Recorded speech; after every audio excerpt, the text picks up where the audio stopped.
ಯಾರಾದ್ರೂ ಸ್ಪೆಕ್ಸ್ ಹಾಕಿದ್ರೆ ತೆಗ್ದಿಡಿ. ಈ ತರ ಕೈಯೊಳಗೆ ಕೈಯನ್ನು ಹಾಕಿ ಲಾಕ್ ಮಾಡಿಕೊಳ್ಳಿ. ಕೈ ಬೆರಳುಗಳನ್ನು ಹಾಕಿ ಲಾಕ್ ಮಾಡಿಕೊಳ್ಳಿ. ಕಾಲುಗಳನ್ನು ಕ್ರಾಸ್ ಮಾಡಿ ಕುಳಿತುಕೊಳ್ಳಿ ಮಾಸ್ಟರ್ಸ್. ಕೆಳಗೆ ಕುಳಿತಿರುವವರು ಸುಖಾಸನದಲ್ಲಿ ಕುಳಿತುಕೊಳ್ಳಿ.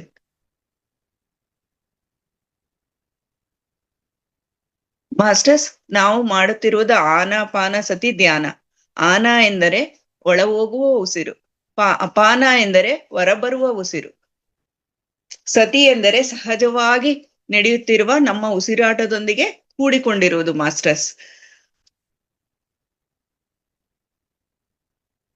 ನಿಧಾನವಾಗಿ ಕಣ್ಣನ್ನು ಮುಚ್ಚಿ. ಯಾವುದೇ ಒತ್ತಡ ಬೇಡ ಮಾಸ್ಟರ್ಸ್. ನಿಧಾನವಾಗಿ ಕಣ್ಣನ್ನು ಮುಚ್ಚಿ.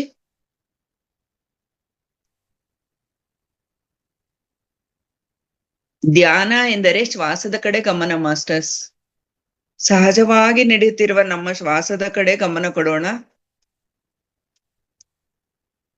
ಕೇವಲ ಉಚ್ಛ್ವಾಸ ಮತ್ತು ನಿಶ್ವಾಸ masters.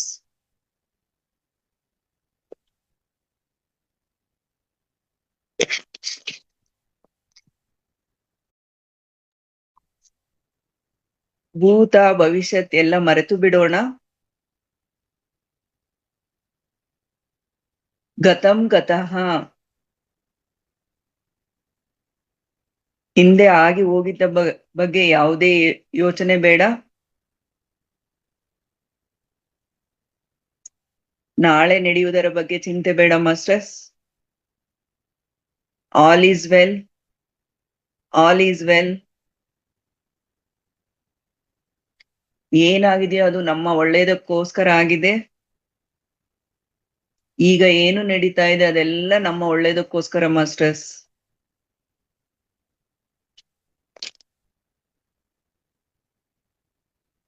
Relax, relax your body, relax. ಪ್ರತಿಯೊಂದು ಅಂಗಾಂಗವನ್ನು ರಿಲ್ಯಾಕ್ಸ್ ಮಾಡಿಕೊಳ್ಳಿ ಮಾಸ್ಟರ್ಸ್. ರಿಲ್ಯಾಕ್ಸ್ ಮಾಡುತ್ತಾ ಮಧ್ಯ ಮಧ್ಯ ಉಸಿರಿನ ಕಡೆ ಗಮನ ಕೊಡಿ ಮಾಸ್ಟರ್ಸ್. ರಿಲ್ಯಾಕ್ಸ್.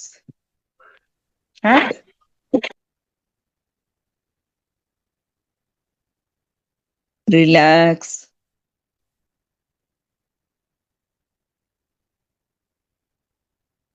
ನಿಧಾನವಾಗಿ ಉಸಿರಿನ ಕಡೆ ಗಮನ ಕೊಡುತ್ತಾ ಇರಿ ಮಾಸ್ಟರ್ಸ್.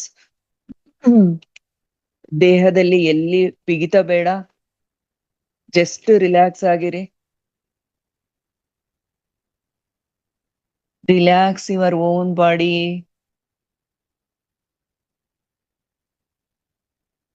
ರಿಲ್ಯಾಕ್ಸ್.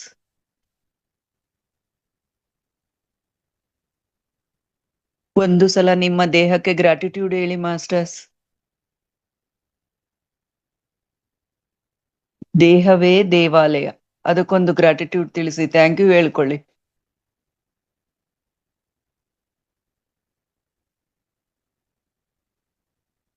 ಉಸಿರಿನ ಕಡೆ ಗಮನ ಕೊಡುತ್ತಾ ಇರಿ ಮಾಸ್ಟರ್ಸ್.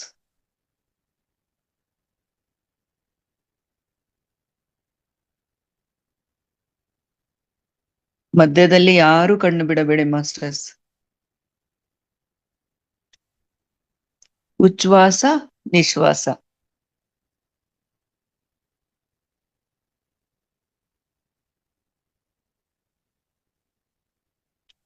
Inhale, exhale.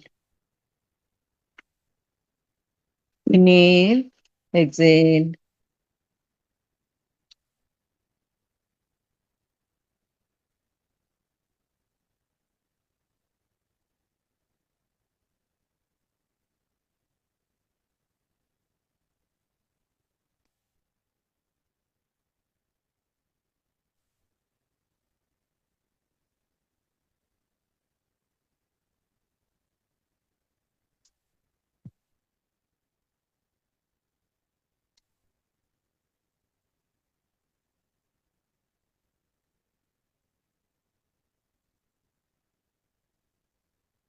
ಒಳ ಹೋಗುವ ಉಸಿರು, ಹೊರಬರುವ ಉಸಿರನ್ನು ಗಮನಿಸುತ್ತಾ ಇರೋಣ ಮಾಸ್ಟರ್ಸ್.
ಉಸಿರಿನ ಕಡೆ ಮಾತ್ರ ಗಮನ ಕೊಡಿ ಮಾಸ್ಟರ್ಸ್. ಆಲೋಚನೆ ಬೇಡ.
ಮಧ್ಯದಲ್ಲಿ ಯಾರು ಕಣ್ಣು ಬಿಡಬೇಡಿ ಮಾಸ್ಟರ್ಸ್.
ಮಧ್ಯದಲ್ಲಿ ಯಾರು ಕಣ್ಣು ಬಿಡಬೇಡಿ ಮಾಸ್ಟರ್ಸ್. ಉಸಿರಿನ ಕಡೆ ಮಾತ್ರ ಗಮನ ಕೊಡಿ. ಯಾವುದೇ ಆಲೋಚನೆ ಬಂದರೂ ಉಸಿರಿನ ಕಡೆ ಗಮನ ಕೊಡುತ್ತಾ ಹೋಗಿ ತನ್ನಿಂತಾನೇ ಶೂನ್ಯ ಸ್ಥಿತಿಗೆ ಹೋಗುತ್ತೀರಿ.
ಆಲೋಚನೆ ಬರುತ್ತಾ ಇದ್ದಲ್ಲಿ ಉಸಿರಿನ ಕಡೆ ಮಾತ್ರ ಗಮನ ಕೊಡಿ ಮಾಸ್ಟರ್ಸ್.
ಮಧ್ಯದಲ್ಲಿ ಯಾರು ಕಣ್ಣು ಬಿಡಬೇಡಿ ಮಾಸ್ಟರ್ಸ್.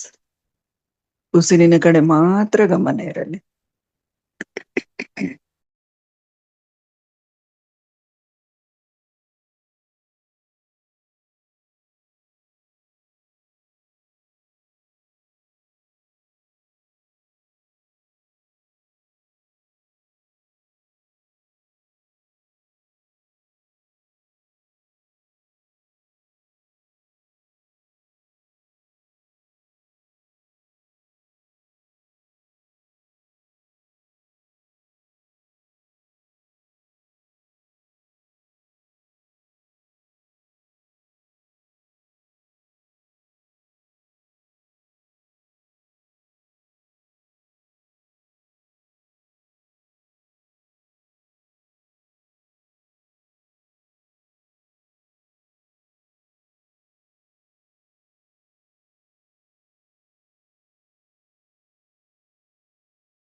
Last 5 minutes masters. ಕಣ್ಣು ಬಿಡಬೇಡಿ ಯಾರು.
Last 1 minute masters.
ಮಾಸ್ಟರ್ಸ್, ನಿಧಾನವಾಗಿ ಧ್ಯಾನ ಸ್ಥಿತಿಯಿಂದ ಹೊರಗಡೆ ಬನ್ನಿ.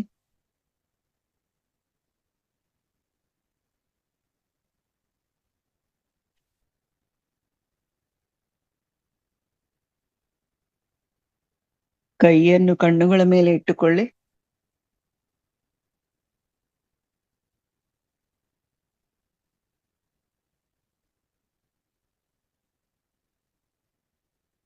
ಈಗ ನಿಮ್ಮ ಕೈಯನ್ನು ಅಂಗೈಯನ್ನು ನೋಡುತ್ತಾ ಕಣ್ಣುಗಳನ್ನು ತೆರೆಯಿರಿ. ನಿಧಾನವಾಗಿ ಕೈಕಾಲುಗಳನ್ನು ಸಡಿಲ ಮಾಡಿಕೊಳ್ಳಿ ಮಾಸ್ಟರ್ಸ್. ಈ ಅದ್ಭುತವಾದ ಧ್ಯಾನವನ್ನು ಹೇಳಿಕೊಟ್ಟ ಪತ್ರಿಜಿ ಗುರುಗಳಿಗೂ ಹಾಗೂ ಇಲ್ಲಿ ಕೂರಲಿಕ್ಕೆ ಅವಕಾಶ ಮಾಡಿಕೊಟ್ಟ ರಂಗನಾಥ್ ಗುರೂಜಿಗೂ ಕೃತಜ್ಞತೆ ತಿಳಿಸೋಣ ಮಾಸ್ಟರ್ಸ್.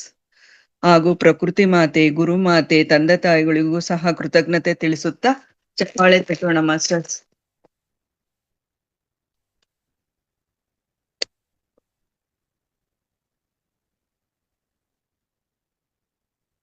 ನನಗೆ ಇಲ್ಲಿ ಹೇಳಲಿಕ್ಕೆ ಅವಕಾಶ ಮಾಡಿಕೊಟ್ಟ ಗೀತಾ ಮೇಡಮ್ಗೂ ಸಹ ಕೃತಜ್ಞತೆ. Thank you Geeta madam, thank you. ನಮಸ್ತೆ ಮೇಡಮ್.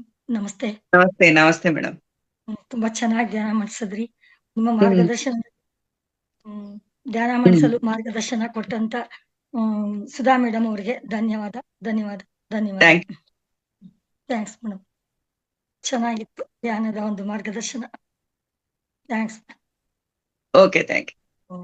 ಮುಂದಿನ ಕಾರ್ಯಕ್ರಮ ಎಂದಿನಂತೆ ನಾವು ಎಲ್ಲರೂ ಇವಾಗ ಒಂದು ಸಮಗ್ರ ಜೀವನ ಶೈಲಿ ಬಗ್ಗೆ ಮಾತನಾಡಲು ನಮಗೆ ಒಬ್ಬ ಮೇಡಮ್ ಅಂದ್ರೆ ಮೊದಲಿಗೆ ಪ್ರಭಾ ಮೇಡಮ್ ಅಂತ ಅವರು ನಮ್ಗೆ ಧ್ಯಾನ ಹಂಚಲು ಬರುತ್ತಿದ್ದಾರೆ.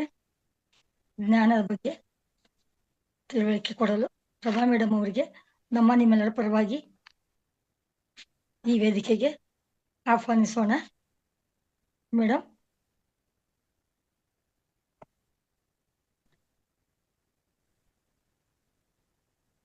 ನಮಸ್ಕಾರ. ನಮಸ್ತೆ ಮೇಡಮ್, ಧನ್ಯವಾದ.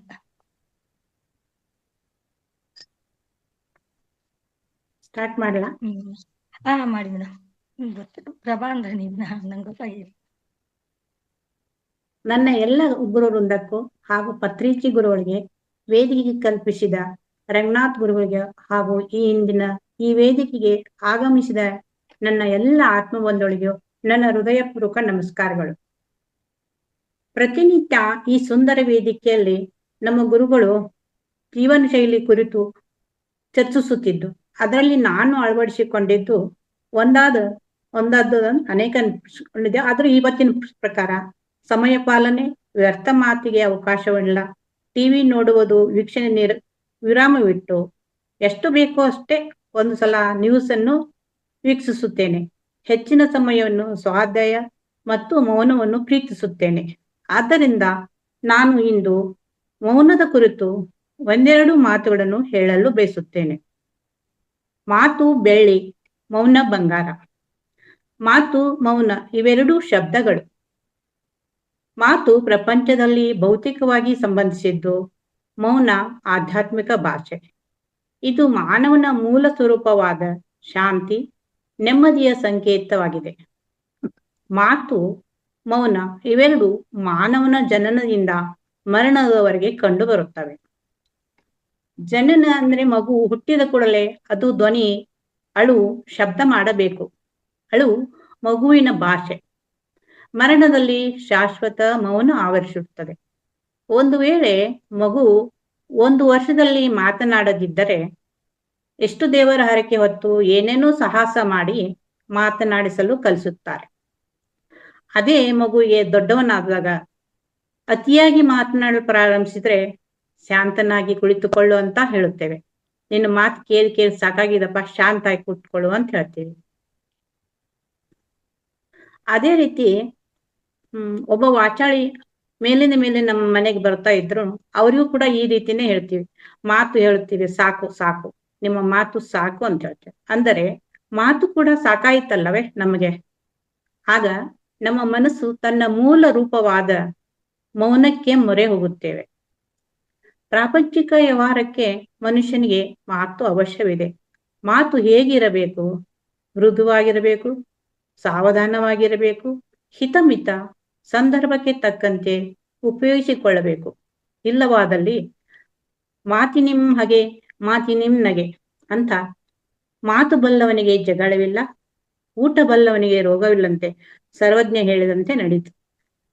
ಒಂದೊಂದ್ಸಲ ಬಸವಣ್ಣವರು ಕೂಡ ಮಾತು ನಮ್ಮ ಹೆಂಗಿರ್ಬೇಕಂದ್ರೆ, ನುಡಿದರೆ ಮುತ್ತಿನ ಹಾರದಂತಿರಬೇಕು, ನುಡಿದರೆ ಸ್ಫಟಿಕದ ಸಲಾಕೆಯಂತಿರಬೇಕು, ನುಡಿದರೆ ಲಿಂಗ ಮೆಚ್ಚಿ ಅಹುದಹುದು ಎನ್ನುವಂಥದ್ದು.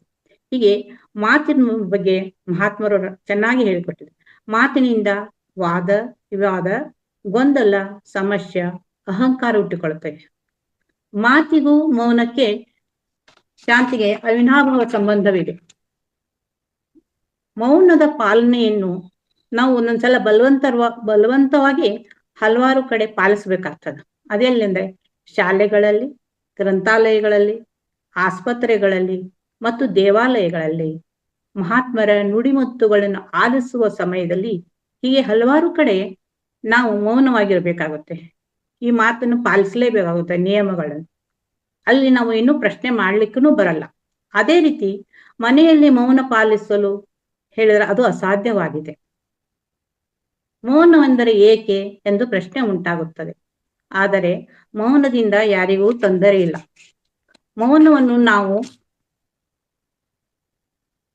ಮೌನದಿಂದ ನಮ್ಮನ್ನು ನಾವು ಅರಿತುಕೊಳ್ಳುವ ಶಕ್ತಿ ಇದೆ. ಇದು ಯೋಗಿಕ ಮತ್ತು ಆಧ್ಯಾತ್ಮಿಕ ಭಾಷೆ. ಶಬ್ದ ನಿಶಬ್ದವಾಗದೆ ಮೌನವಾಗಲಾರದು. ವಿಷಯಗಳಿಂದ ಮುಕ್ತನಾಗಿ ನಿರ್ವಿಷಯವಾಗುವುದು, ವಿಷಯಗಳಿಂದ ನೆನಪು ಮತ್ತು ಆಶೆಗಳನ್ನು ಸ್ಥಗಿತಗೊಳಿಸುವುದು. ನಮ್ಮ ಮನಸ್ಸು ಶಾಂತಗೊಳಿಸಬೇಕಾದರೆ ನಮ್ಮ ಮನಸ್ಸು ಅರಿವಿನಲ್ಲಿ ನಿಲ್ಲಿಸಬೇಕು. ಆ ಮನಸ್ಸನ್ನು ಮೌನಕ್ಕೆ ತರಿಸಿದಾಗ ಅದನ್ನು ಧ್ಯಾನಕ್ಕೆ ಹಚ್ಚಬೇಕಾಗುತ್ತೆ. ಮೌನದ ಉದ್ದೇಶ ಏನು, ಗುರಿ ಏನು ಅಂದರೆ ಮನಸ್ಸನ್ನು ಅರಿವಿನಲ್ಲಿ ನಿಲ್ಲಿಸುವುದು. ಮೌನ ಮಾಡುವುದೆಂದರೆ ಒಳ ಮನಸ್ಸನ್ನು ಮಾತನಾಡದಂತೆ ನಿಲ್ಲಿಸುವುದೇ ಆಗಿದೆ. ಅದು ಮೌನ. ನಾವು ಬಾಯಿ ಮುಚ್ಚಿಕೊಂಡಿವಿ ಅಂದ್ರೆ ಅದು ಮೌನ ಅಲ್ಲ. ಅದು ಒಳ ಮನಸ್ಸನ್ನು ಕೂಡ ಶಾಂತ, ಸ್ತಬ್ಧವಾಗಿರಿಸಿಕೊಳ್ಬೇಕು. ನಮ್ಮ ಮನಸ್ಸು ಯಾವಾಗಲೂ ಮಾತನಾಡ್ತಿರ್ತದೆ. ಅದು ಒಂಥರ ಆಡಿಯೋ ವಿಡಿಯೋ ಆಗಿಬಿಟ್ಟಿದೆ. ಅಂದ್ರೆ ಆಡಿಯೋ ವಿಡಿಯೋ ಅಂದ್ರೆ ನಾವು ಎಲ್ಲಾದ್ರೂ ಊರಿಗೆ ಹೋಗಿದ್ರೆ ಅಥವಾ ಹೊರಗಡೆ ನೋಡಿಕೊಂಡು ಬಂದಿದ್ರೆ ಆ ದೃಷ್ಟಿಗಳನ್ನೇ ಪುನಃ ಮೆಲುಕು ಹಾಕ್ತಿರ್ತದ. ಅದು ಕೂಡ ಮೌನ ಆಗೋದಿಲ್ಲ. ಅವಾಗ ಅದನ್ನು ಕೂಡ ಸ್ಥಗಿತಗೊಳಿಸುವುದೇ ಮೌನ ಆಗಿದೆ. ಒಳ ಮನಸ್ಸು ಮಾತನಾಡದಂತೆ ಎಚ್ಚರಿಕೆ ವಹಿಸೋದು ಮನಸ್ಸನ್ನು ಅಂತರ್ಮುಖಗೊಳಿಸಿ ಅದನ್ನು ಓಂಕಾರ, ಸಂಗೀತ ಧ್ಯಾನದಲ್ಲಿ ಮಾಡುವುದನ್ನು ಕಲಿಸಬೇಕು. ಇಲ್ಲದ್ರೆ ಸ್ವರವಿಜ್ಞಾನದಿಂದ ಶ್ವಾಸವನ್ನು ಈಡನಾಡಿ ಮೂಲಕ ಉಸಿರಾಟ ಮಾಡಿದಾಗ ನಮ್ಮ ದೇಹ ಮತ್ತು ಮನಸ್ಸು ಶಾಂತಗೊಳಿಸಲು ಸಾಧ್ಯವಾಗ್ತದೆ. ಇದು ಜ್ಞಾನ ಹೊಂದುವುದಾಗಿದೆ. ಶೂನ್ಯ ಸ್ಥಿತಿಗೆ ಹೋಗಲು ಸಾಧ್ಯವಿದೆ. ಮೌನ ಒಂದು ದಿವ್ಯ ಶಕ್ತಿಯಾಗಿದೆ. ಧ್ಯಾನಕ್ಕೆ ವಿಶೇಷವಾದ ಶಕ್ತಿ ಇದೆ. ವಿವೇಕಾನಂದರ ಪ್ರಕಾರ ಮೂರ್ಖನನ್ನು ಸಂತನನ್ನಾಗಿ ಮಾರ್ಪಡಿಸುವ ಶಕ್ತಿ ಇದೆ ಅಂತ ಹೇಳಿದ್ದಾರೆ.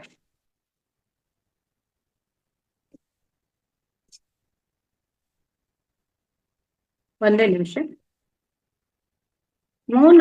ಮೌನದೆಂದರೆ ಪ್ರಶಾಂತತೆ, ಮುಖದಲ್ಲಿ ಪ್ರಸನ್ನತೆ. ಮೌನದಿಂದ ಮಾನಸಿಕ ಮತ್ತು ಮನೆಯ ವ್ಯವಸ್ಥೆ ಕೂಡ ಆನಂದಮಯವಾಗಿ ಪರಿವರ್ತನೆ ಆಗುತ್ತದೆ. ಸ್ತ್ರೀ ಪುರುಷರು ಮಾಡಬೇಕಾದ ಅತಿ ಸುಲಭವಾದ ವೃತ ಅಂದ್ರೆ ಮೌನ ವೃತ ಶ್ರೇಷ್ಠ ವೃತವಾಗಿದೆ.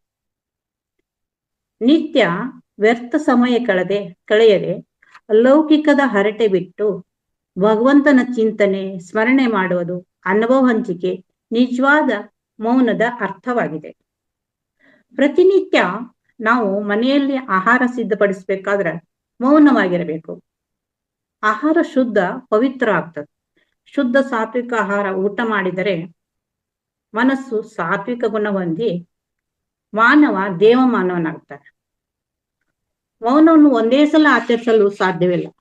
ಅದನ್ನು ಪ್ರತಿನಿತ್ಯ ಸಾಧನೆ ಮುಖಾಂತರ 10 ನಿಮಿಷ, 15 ನಿಮಿಷ, ಆಮೇಲೆ ವಾರಕ್ಕೆ 1 ಸಲ, ತಿಂಗಳಿಗೆ 1 ದಿನ, 2 ದಿನ ಅಂತ ಪ್ರಾರಂಭಿಸಿ ಅದರ ಅನುಭವ ನಾವು ಪಡ್ಕೊತ ಹೋದಿವಂದ್ರ ತನ್ನಿಂತಾನೇ ಮೌನ ಜೀವನ ಆಗಿಬಿಡ್ತದೆ.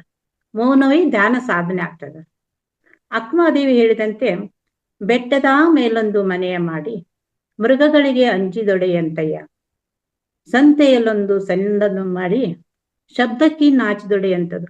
ನಾವು ಸಂತೆಯಲ್ಲಿ ಹೋಗಿ ಸದಾ ಗದ್ದಲದಾಗ ಮೌನ ಬೇಕು ಸಾಧ್ಯ ಇಲ್ಲಲ್ಲ. ಅದನ್ನ ಆ ಸಂತೆನ ಅಂತಾರ. ನಾವು ಮೌನ ಎಲ್ಲಿ ಇರ್ಬೇಕಾದ್ರೆ ಅಲ್ಲಿ ಅನುಭವಿಸಿದೆ ಅಂದ್ರೆ ನಮ್ಗೆ ಮೌನ ಸಿಗ್ತದೆ. ನಾವು ಮೊದಲು ಮೌನ ಎಲ್ಲಿ ಕಳ್ಕೊಬೇಕಂದ್ರ ಪ್ರಕೃತಿಯಲ್ಲಿರುವ ಏಕಾಂತವನ್ನು ಅನುಭವಿಸ ಕಲಿಬೇಕು. ಅದು ಎಲ್ಲಿ ಸಿಗ್ತದ? ಬೆಟ್ಟ, ಗುಡ್ಡ, ಹಸಿರು ಪ್ರದೇಶ, ಆಮೇಲೆ ಬೆಳಿಗ್ಗೆ ಸೂರ್ಯನ ಅರುಣೋದಯವನ್ನ ವೀಕ್ಷಿಸಬೇಕು, ಚಂದ್ರನ ತಂಪು ಕಿರಣಗಳನ್ನು ಅನುಭವಿಸ್ಬೇಕು, ಸಮುದ್ರದ ಅಲೆಗಳನ್ನು, ಆಮೇಲೆ ತಂಪಾದ ಸೂಸುವ ಗಾಳಿಯನ್ನು ಕೂಡ, ತಂಗಾಳಿಯನ್ನು ನಾವು ಪ್ರಕೃತಿ ಮಡಲಲ್ಲಿ ಇದ್ದೀವಂದ್ರೆ ಅನುಭವಿಸಾಗ್ತದೆ. ಆವಾಗ ನಮಗೆ ಮೌನದ ಅನುಭವ ಆಗ್ತದೆ. ಶಾರೀರಿಕ ಮತ್ತು ಭೌತಿಕ ಪ್ರಪಂಚದಿಂದ ಮೌಖಿಕವಾಗಿ ಮುಕ್ತನಾಗುವುದೇ ಮೌನವಾಗಿದೆ. ಪ್ರಾಚೀನ ಕಾಲದಿಂದಲೂ ಮೌನ ಮತ್ತು ಉಪವಾಸಕ್ಕೆ ವಿಶೇಷ ಸಾಧನೆಗೆ ಸಹಾಯವಾಗಿದೆ. ಇದು ಮೊದಲಿಂದಲೂ ಋಷಿ ಮುನಿಗಳು ತಿಂಗಳುಗಟ್ಟಲೆ, ವರ್ಷಗಳವರೆಗೆ ಮೌನ ಆಚರಿಸುವುದನ್ನು ನಾವು ನೋಡಿದ್ದೇವೆ. ಇತ್ತೀಚೆಗೆ ಅಂದ್ರೆ ಈಗ ಒಂದು 200 ವರ್ಷದ ಹಿಂದೆ ಇರಬಹುದು, ಅಥವಾ ಸಾಮಾನ್ಯ ಇರಬಹುದು, ಆಂಧ್ರ ಪ್ರದೇಶದಲ್ಲಿ ಸಣ್ಣ ಮತ್ತು ದೊಡ್ಡ ಬಾಲ ಯೋಗಿಗಳು ಆಗಿ ಸಾಧನೆ ಮಾಡಿದ್ದಾರೆ. ಅವರು 12 ವರ್ಷ, 20 ವರ್ಷ, 25 ವರ್ಷ ಗಟ್ಟಲೆ ಮೌನವಾಗಿ ಸಾಧನೆ ಮಾಡಿದ್ದಾರೆ. ಅದು ಎದರಿಂದ ಸಾಧ್ಯ ಆಯ್ತು? ಧ್ಯಾನದಿಂದ ಸಾಧ್ಯ ಆಯ್ತು. ಅದೇ ರೀತಿ ರಮಣ ಮಹರ್ಷಿಗಳು ಕೂಡ ಮೌನ ಯೋಗಿ ಎಂದೇ ಹೆಸರಾಗಿದ್ದಾರೆ. ಅವರು ಮೌನದಿಂದ ಎಂಥ ಪ್ರಾಣಿಗಳನ್ನು, ಪಶು ಪಕ್ಷಿಗಳನ್ನು, ಮನುಷ್ಯರಿಗೆ ನಾನು ಯಾರು ಎಂಬುದನ್ನು ಕೂಡ ಮೌನವಾಗೇ ತಿಳಿಸಿಕೊಡ್ತಿದ್ರು. ಅವ್ರ ಹತ್ರ ಒಂದು ಭಕ್ತರು ಬರ್ತಾ ಇದ್ರು ಅಂತ, ಅವ್ರಿಗೆ ನಾಯಿಯನ್ನು ಸಹ ಅವ್ರ ಜೊತೆ ಬರ್ತಾ ಇತ್ತು ಪ್ರತಿನಿತ್ಯ. ಅವ್ರ ಜೊತೆ ಅವರಿಗೆ ಒಂದ್ಸಲ ಪ್ರವಾಸಕ್ಕೆ ಹೋಗ್ಬೇಕಾಯ್ತು. ಅದನ್ನ 10-15 ಕಿಲೋಮೀಟರ್ ದೂರ ಬಿಟ್ಟು ಬಂದ್ರಂತೆ. ಆ ದೂರ ಬಿಟ್ಟು ಬಂದ್ಮೇಲೆ ಅವ್ರು ಹೋಗ್ಬಿಟ್ಟಿದ್ರು. ಅವ್ರ ಜೊತೆ ಬರುವಂತ ತಾಯಿ ತಂದೆ ಅದನ್ನ ನೋಡಿಕೊಳ್ಳೋರು. ಅದೇನ್ ಮಾಡಿತ್ತು, ನನಗ ತಾಯಿ ತಂದೆ ಇಲ್ಲೇ ಇದಾರ ಅಂದ್ಕೊಂಡು ಅವ್ರ ಆಶ್ರಮಕ್ಕೆ ಬಂತಂತ. ಆ ಬಂದಾಗ ಅವ್ರು ಏನ್ ಮಾಡಿದ್ರಂತ, ಜನ ಎಲ್ಲ ಅಲ್ಲಿರುವ ಶಿಷ್ಯರಿಂದರು ಅದನ್ನ ಓಡಿಸಲು ಎಷ್ಟೋ ಪ್ರಯತ್ನ ಮಾಡಿದ್ರು, ಅದು ಹೋಗ್ಲಿಲ್ಲ ಅಂತ. ಮೌನಿಗಳು ಮೌನವನ್ನೇ ಹೇಗೆ ಹೇಳ್ತಾರಂತ. ಆಮೇಲೆ ಅವ್ರು ತಾವೇ ಹೇಳಿದ್ರಂತ, ಸುಮ್ನಿದ್ದು ಬಿಡಪ್ಪ, ಏನ್ ಮಾಡೋಣ ಅನ್ಕೊಂಡ್ರು. ಅಲ್ಲಿ ಹೋಗಿ ಅದಕ್ಕೆ ಹೇಳಿದ್ರಂತ, ನಿನ್ನ ತಾಯಿ ತಂದೆಗಳು 2 ದಿವಸದಲ್ಲಿ ಬರ್ತಾರಪ್ಪ, ನೀನು ಇಲ್ಲಿ ತೊಂದರೆ ಕೊಡ್ಬೇಡಪ್ಪ, ನೀನು ಸುಮ್ಮನೆ ನಿಮ್ ಮನೆಗೆ ಹೋಗ್ಬಿಡು, ಇಲ್ಲ ನೀನ್ ಎಲ್ಲಿರ್ಬೇಕು ಅಲ್ಲಿರು ಅಂತ ಹೇಳಿದ್ರು. ಆ ಪ್ರಕಾರ ಅದು ಹೇಳಿ ಉಳಿದವ್ರು ಯಾರಿಗೂ ಹೋಗದೇ ಇರೋದು ಪ್ರಾಣಿ ರಮಣ ಮಹರ್ಷಿಗಳ ಕಡೆಯಿಂದ ಅದಷ್ಟು ಮೌನವಾಗಿ ಹೇಳಿಸ್ಕೊಂಡು ಮೌನವಾಗಿ ಹೋಗ್ಬಿಡ್ತಂತ. ಹೀಗ ಮೌನದಲ್ಲಿ ಸಾಕಷ್ಟು ಶಕ್ತಿ ಇದೆ ಅಂತ ಹೇಳ್ಬೋದು. ಆ ಮೌನದಿಂದ ಆಗುವ ಪ್ರಯೋಜನವೇನು ಅಂತ ತಿಳ್ಕೊಳ್ಳೋಣ. ಒಂದನೇದು, ಮೌನದಿಂದ ಸಂಶೋಧನೆಯ ಪ್ರಕಾರ ಮೌನದಿಂದ ಬುದ್ಧಿಯು ಚುರುಕಾಗುತ್ತದೆ. ದಿನಕ್ಕೆ 2 ಗಂಟೆ ಮೌನದಿದ್ದರೆ ಸಾಕು, ಮೆದುಳಿನಲ್ಲಿರುವ ಸೂಕ್ಷ್ಮ ಕಣಗಳಿಗೆ ಮರು ಜೀವ ಬರುತ್ತದೆ.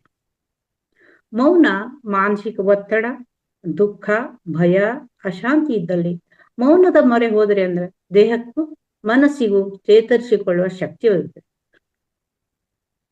ಮೌನದಿಂದ ಏಕಾಗ್ರತೆ, ತಾಳ್ಮೆ, ಸಹನೆ ಹೆಚ್ಚುತ್ತದೆ. ಮೌನ ಒಂದು ಯೋಗವಾಗಿದೆ. ಇದು ಆಧ್ಯಾತ್ಮಿಕ ಶಕ್ತಿಗಳು ವ್ಯರ್ಥ ಆಗದಂತೆ ಅರಿವಿನ ಪ್ರಜ್ಞೆಯನ್ನು ಜಾಗೃತಿ ಮೂಡಿಸುವುದು ಕೂಡ ಮೌನವೇ ಆಗಿದೆ. ಮೌನವು ಅಸತ್ಯ ಮಾತುಗಳನ್ನು ನಿಯಂತ್ರಿಸುತ್ತದೆ. ಶಬ್ದ ಇಲ್ಲದಂತೆ ಸಂಗೀತ ಇಲ್ಲ, ಮೌನವಿಲ್ಲದೆ ಧ್ಯಾನವಿಲ್ಲ. ನಾನು ಆತ್ಮ ಎಂದು ತಿಳಿದುಕೊಳ್ಳಬೇಕಾದರೆ ಮೌನ ಮಾಡಬೇಕು. ಮೌನವನ್ನು ಮಾನವನನ್ನು ಮಾಧವನಾಗಿ ಮಾಡುವುದು ಮೌನವೇ ಆಗಿದೆ. ಮೌನದ ಕುರಿತು ಮಹಾತ್ಮರು ಹೇಳಿದ ಸಂದೇಶಗಳನ್ನು ನಾವು ಇಲ್ಲಿ ನೋಡೋಣ. ಬಾಯಿಯಲ್ಲಿನ ಮೌನ, ಮನಸ್ಸಿನಲ್ಲಿನ ಶೂನ್ಯ, ಅದರ ಹೆಸರೇ ಧ್ಯಾನ ಅಂತ ಪತ್ರಿಜಿಯವರು ಹೇಳಿದ್ದಾರೆ. ಮಾತನಾಡುವವರು ಮೌನ ಆಗಿರೋದನ್ನು ಕಲಿತುಕೊಳ್ಳಬೇಕಂತ ಪತ್ರಿಜಿಯವರು. ಮೌನವನ್ನು ಪಾಲಿಸಿದವನೇ ಮುನಿ ಅಂತ ವರ್ಧಮಾನ ಮಹಾವೀರ್ ಅವರು ಹೇಳಿದ್ದಾರೆ. ಜ್ಞಾನಕ್ಕಾಗಿ ಇರುವ ನಿರೀಕ್ಷೆಯು ಮೌನದಿಂದ ಮುಗಿಯುತ್ತದೆ. ನಿಮ್ಮ ದೃಷ್ಟಿಯನ್ನು ಪದಗಳಿಂದ ನಿಶಬ್ದ ಕಡೆಗೆ ಕರೆದೊಯ್ಯಿರಿ, ಆಗ ನೀವು ನಿಮ್ಮೊಳಗೆ ಅಂತರ್ಮುಖ ವಾಣಿಯನ್ನು ಆಲಿಸುತ್ತೀವಿ. ನಾವು ಯಾವಾಗಲೂ ಮನಸ್ಸು ನಿಶಬ್ದ ಮಾಡ್ಕೊತ ಹೋದ್ವಿ ಅಂದ್ರೆ ನಮ್ಮೊಳಗೆ ಒಳಗೊಂದು ಧ್ವನಿ ಅನ್ನೋದು ಅಂತರ್ಧ್ವನಿ ಕೇಳಿಸ್ತಾ ಇರ್ತದೆ. ಮೌನದ ಅನುಭವವೇ ನಿಜವಾದ ಪರಿಪೂರ್ಣ ಜ್ಞಾನ ಅಂತ ರಮಣ ಮಹರ್ಷಿ ಹೇಳಿದ್ದಾರೆ. ಮೌನವೇ ಸತ್ಯ, ಮೌನವೇ ಪರಮಾನಂದ, ಮೌನವೇ ಶಾಂತಿ. ಆದ್ದರಿಂದ ಮೌನವೇ ನಾನು. ಮೌನದಿಂದ ಶೂನ್ಯ, ಶೂನ್ಯದಿಂದ ಸತ್ಯ ಅಂತ ಹೇಳ್ತಾರೆ. ಮೌನದಲ್ಲಿ ಸಿಗುವ ಶಾಂತಿ 1000 ಮಾತುಗಳಲ್ಲಿ ಸಿಗುವುದಿಲ್ಲ. ಕೆಲಸಕ್ಕೆ ಬಾರದ ಮಾತುಗಳಿಗಿಂತ ಮೌನವೇ ಲೇಸ್ ಅಂತ ಬುದ್ಧ ಹೇಳಿದ್ದಾರೆ. ದೈವದ ಸ್ವರವು ಮೌನದ ಆಳದಲ್ಲಿ ಮಾತ್ರವೇ ಕೇಳ್ತೇವೆ. ದೇವವಾಣಿ ಕೇಳೇನಂತಾರಲ್ಲ, ಅದು ಯಾವಾಗ ಕೇಳ್ತದಂದ್ರೆ ನಮ್ಮ ಮೌನದಲ್ಲಿ ಆಳ ಕೇಳಿದಾಗ ಅದು ಕೇಳ್ತದೆ. ಮೌನವು ನಮ್ಮ ಜನ್ಮ ಸಿಕ್ಕ ಹಕ್ಕು. ಅದನ್ನು ನಮ್ಮಿಂದ ಯಾರೂ ದೂರ ಮಾಡಲು ಸಾಧ್ಯ ಇಲ್ಲ. ಸಮುದ್ರದಲ್ಲಿ ಅತ್ಯಂತ ಅಮೂಲ್ಯವಾದ ವಸ್ತು ಅದರ ತಳದಲ್ಲಿ ಇದೆ. ಮುತ್ತು ತುಂಬಾ ಚಿಕ್ಕದು, ಅದರಲ್ಲಿ ತುಂಬಾ ಅಮೂಲ್ಯವಾದ ಹಾಗೂ ಶೇಖರಿಸುವುದು ತುಂಬಾ ಕಷ್ಟ. ಅದೇ ರೀತಿಯಾಗಿ ಆತ್ಮವು ಮುತ್ತಿನಂಥದ್ದು. ಅದನ್ನು ಕಂಡುಕೊಳ್ಳುವುದಕ್ಕೆ ನಾವು ನಿಶ್ಶಬ್ದದೊಳಗೆ ಆಳವಾಗಿ ಅದನ್ನು ನಾವು ಕಲಿತುಕೊಳ್ಳಬೇಕು. ಅಲ್ಲಿ ಪಡೆದುಕೊಳ್ಳೋಕೆ ನಾವು ಮತ್ತಷ್ಟು ಆಳವಾಗಿ ಇನ್ನೂ ಆಳವಾಗಿದೆ ಎಂದು ಅನಿಸುತ್ತದೆ. ಆದರೆ ಬಿಡದಂತೆ ಅದರಲ್ಲಿ ಈಜಿದರೆ ಕೊನೆಗೆ ನಾವು ಆ ಮುತ್ತನ್ನು ಅಂದರೆ ಆತ್ಮವನ್ನು ಪಡೆದುಕೊಳ್ಳುತ್ತೇವೆ.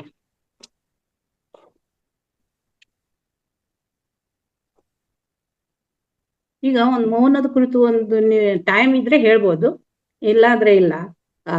ಇನ್ನೊಂದು ಉದಾಹರಣೆ ಇದೆ, ಹೇಳಂದ್ರೆ ಹೇಳ್ಬೋದು. ಇನ್ನೊಂದು 5 ನಿಮಿಷ ತಗೊಳ್ಳಿ ಮೇಡಮ್. 5 ಮಹಾತ್ಮ ಗಾಂಧಿಯವರು ಏನ್ ಮಾಡಿದ್ರು, ಪ್ರತಿ ಮಂಗಳವಾರ ಮೌನ ವ್ರತ ಮಾಡ್ತಿದ್ರು. ಅದನ್ನ ಇನ್ನೇ ಹೇಳಿಲ್ಲ ನಾನು, ಬೇಕಾದ್ರೆ ಟೈಮ್ ಇದ್ದೇ ಹೇಳ್ತೀನಿ. ಸ್ವಾಮಿ ರಾಮರವರು 6 ತಿಂಗಳ ಹಿಮಾಲಯದಲ್ಲಿ ಮೌನದಲ್ಲಿದ್ದು ಅಂತ ಪ್ರಜ್ಞೆಯನ್ನು ದೊರಕಿಸಿಕೊಂಡ್ರವ್ರು. ಕಂಚಿಪೀಠದ ಶ್ರೀಗಳು ಏನ್ ಮಾಡ್ತಿದ್ರು ಅಂದ್ರೆ, ಚಂದ್ರಶೇಖರ್ ಸ್ವಾಮಿ ಪ್ರತಿದಿನ 1 ಗಂಟೆ ಯಾರು ಏನೇ ಬಂದ್ರು, ಪ್ರಧಾನ ಮಂತ್ರಿ ಬಂದ್ರು ಅವರಿಗೆ ದರ್ಶನ ಕೊಡದೆ ಆ ಸಮಯವನ್ನು ಅದಕ್ಕಾಗಿ ಏಕಾಂತಕ್ಕಾಗಿ ಉಪಯೋಗಿಸ್ಕೊತಿದ್ರು. ರಾವಣನು ಕೂಡ 48 ದಿನ ಒಬ್ಬನೇ ಏಕಾಂತ ಮೌನ ವ್ರತ ಮಾಡಿ ಯುದ್ಧಕ್ಕೆ ಹೋಗುತ್ತಿದ್ರು. The fruit is silence is prayer. The fruit of prayer is faith. The fruit of faith is love. The fruit of love is service. The fruit of service is peace. ಆತ್ಮ ಸಾಕ್ಷಾತ್ಕಾರಕ್ಕೆ ಧ್ಯಾನವೇ ಮುಖ್ಯ.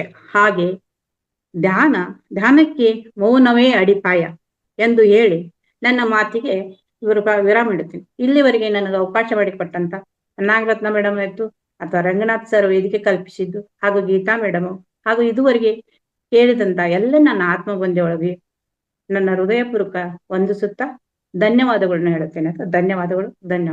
ಉದಾಹರಣೆ ಆಮೇಲೆ ಹೇಳ್ತೀನಿ ಬೇಕಾದ್ರೆ ಟೈಮ್ ಉಳಿದ್ರೆ. ಧನ್ಯವಾದ. ಆತ್ಮೀಯರೇ, ಎಲ್ಲರೂ ಈ ದಿನ ಮೌನದ ಬಗ್ಗೆ ಮತ್ತೆ ಮನಸ್ಸಿನ ಮೌನ ಎಲ್ಲ ನಮಗೆ ತುಂಬಾ ವಿಶದವಾಗಿ ತಿಳಿಸ್ಕೊಟ್ಟಂತ ಪ್ರಭಾ ಮೇಡಮ್ ಅವರಿಗೆ ನಿಮ್ಮೆಲ್ಲರ ಪರವಾಗಿ ಧನ್ಯವಾದ ಹೇಳೋಣ. ಯಾವ್ದಾದ್ರು ನಿಮಗೆ ಒಂದು ಸಂಶಯ ಬಂದ್ರೆ ಅದನ್ನ ನೆಕ್ಸ್ಟ್ ಇನ್ನೊಬ್ರು ಮಾಸ್ಟರ್ದು ಕ್ಲಾಸ್ ಇದೆ, ಅದಾದ್ಮೇಲೆ ನೀವು ಕೇಳೋರಂತೆ. ನಮಸ್ತೆ ಮೇಡಮ್, ಧನ್ಯವಾದ. ಮತ್ತೆ ಈ ದಿನ ಜ್ಯೋತಿ ರಾಮಕೃಷ್ಣ ಅಂತ ಭದ್ರಾವತಿಯಿಂದ ಅವರು ಕೂಡ ಅವರ ಧ್ಯಾನ ಹಂಚಿಕೆ ಇವಾಗ ನಮ್ಮ ವೇದಿಕೆಗೆ ಅವ್ರನ್ನ ಬರಿ ಮಾಡ್ಕೊಳ್ಳೋಣ. ಜ್ಯೋತಿ ಮೇಡಮ್.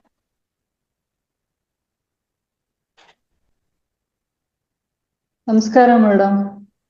ನಮಸ್ತೆ ಮೇಡಮ್, ವೇದಿಕೆಗೆ ನಿಮಗೆ ಸ್ವಾಗತ. Thank you.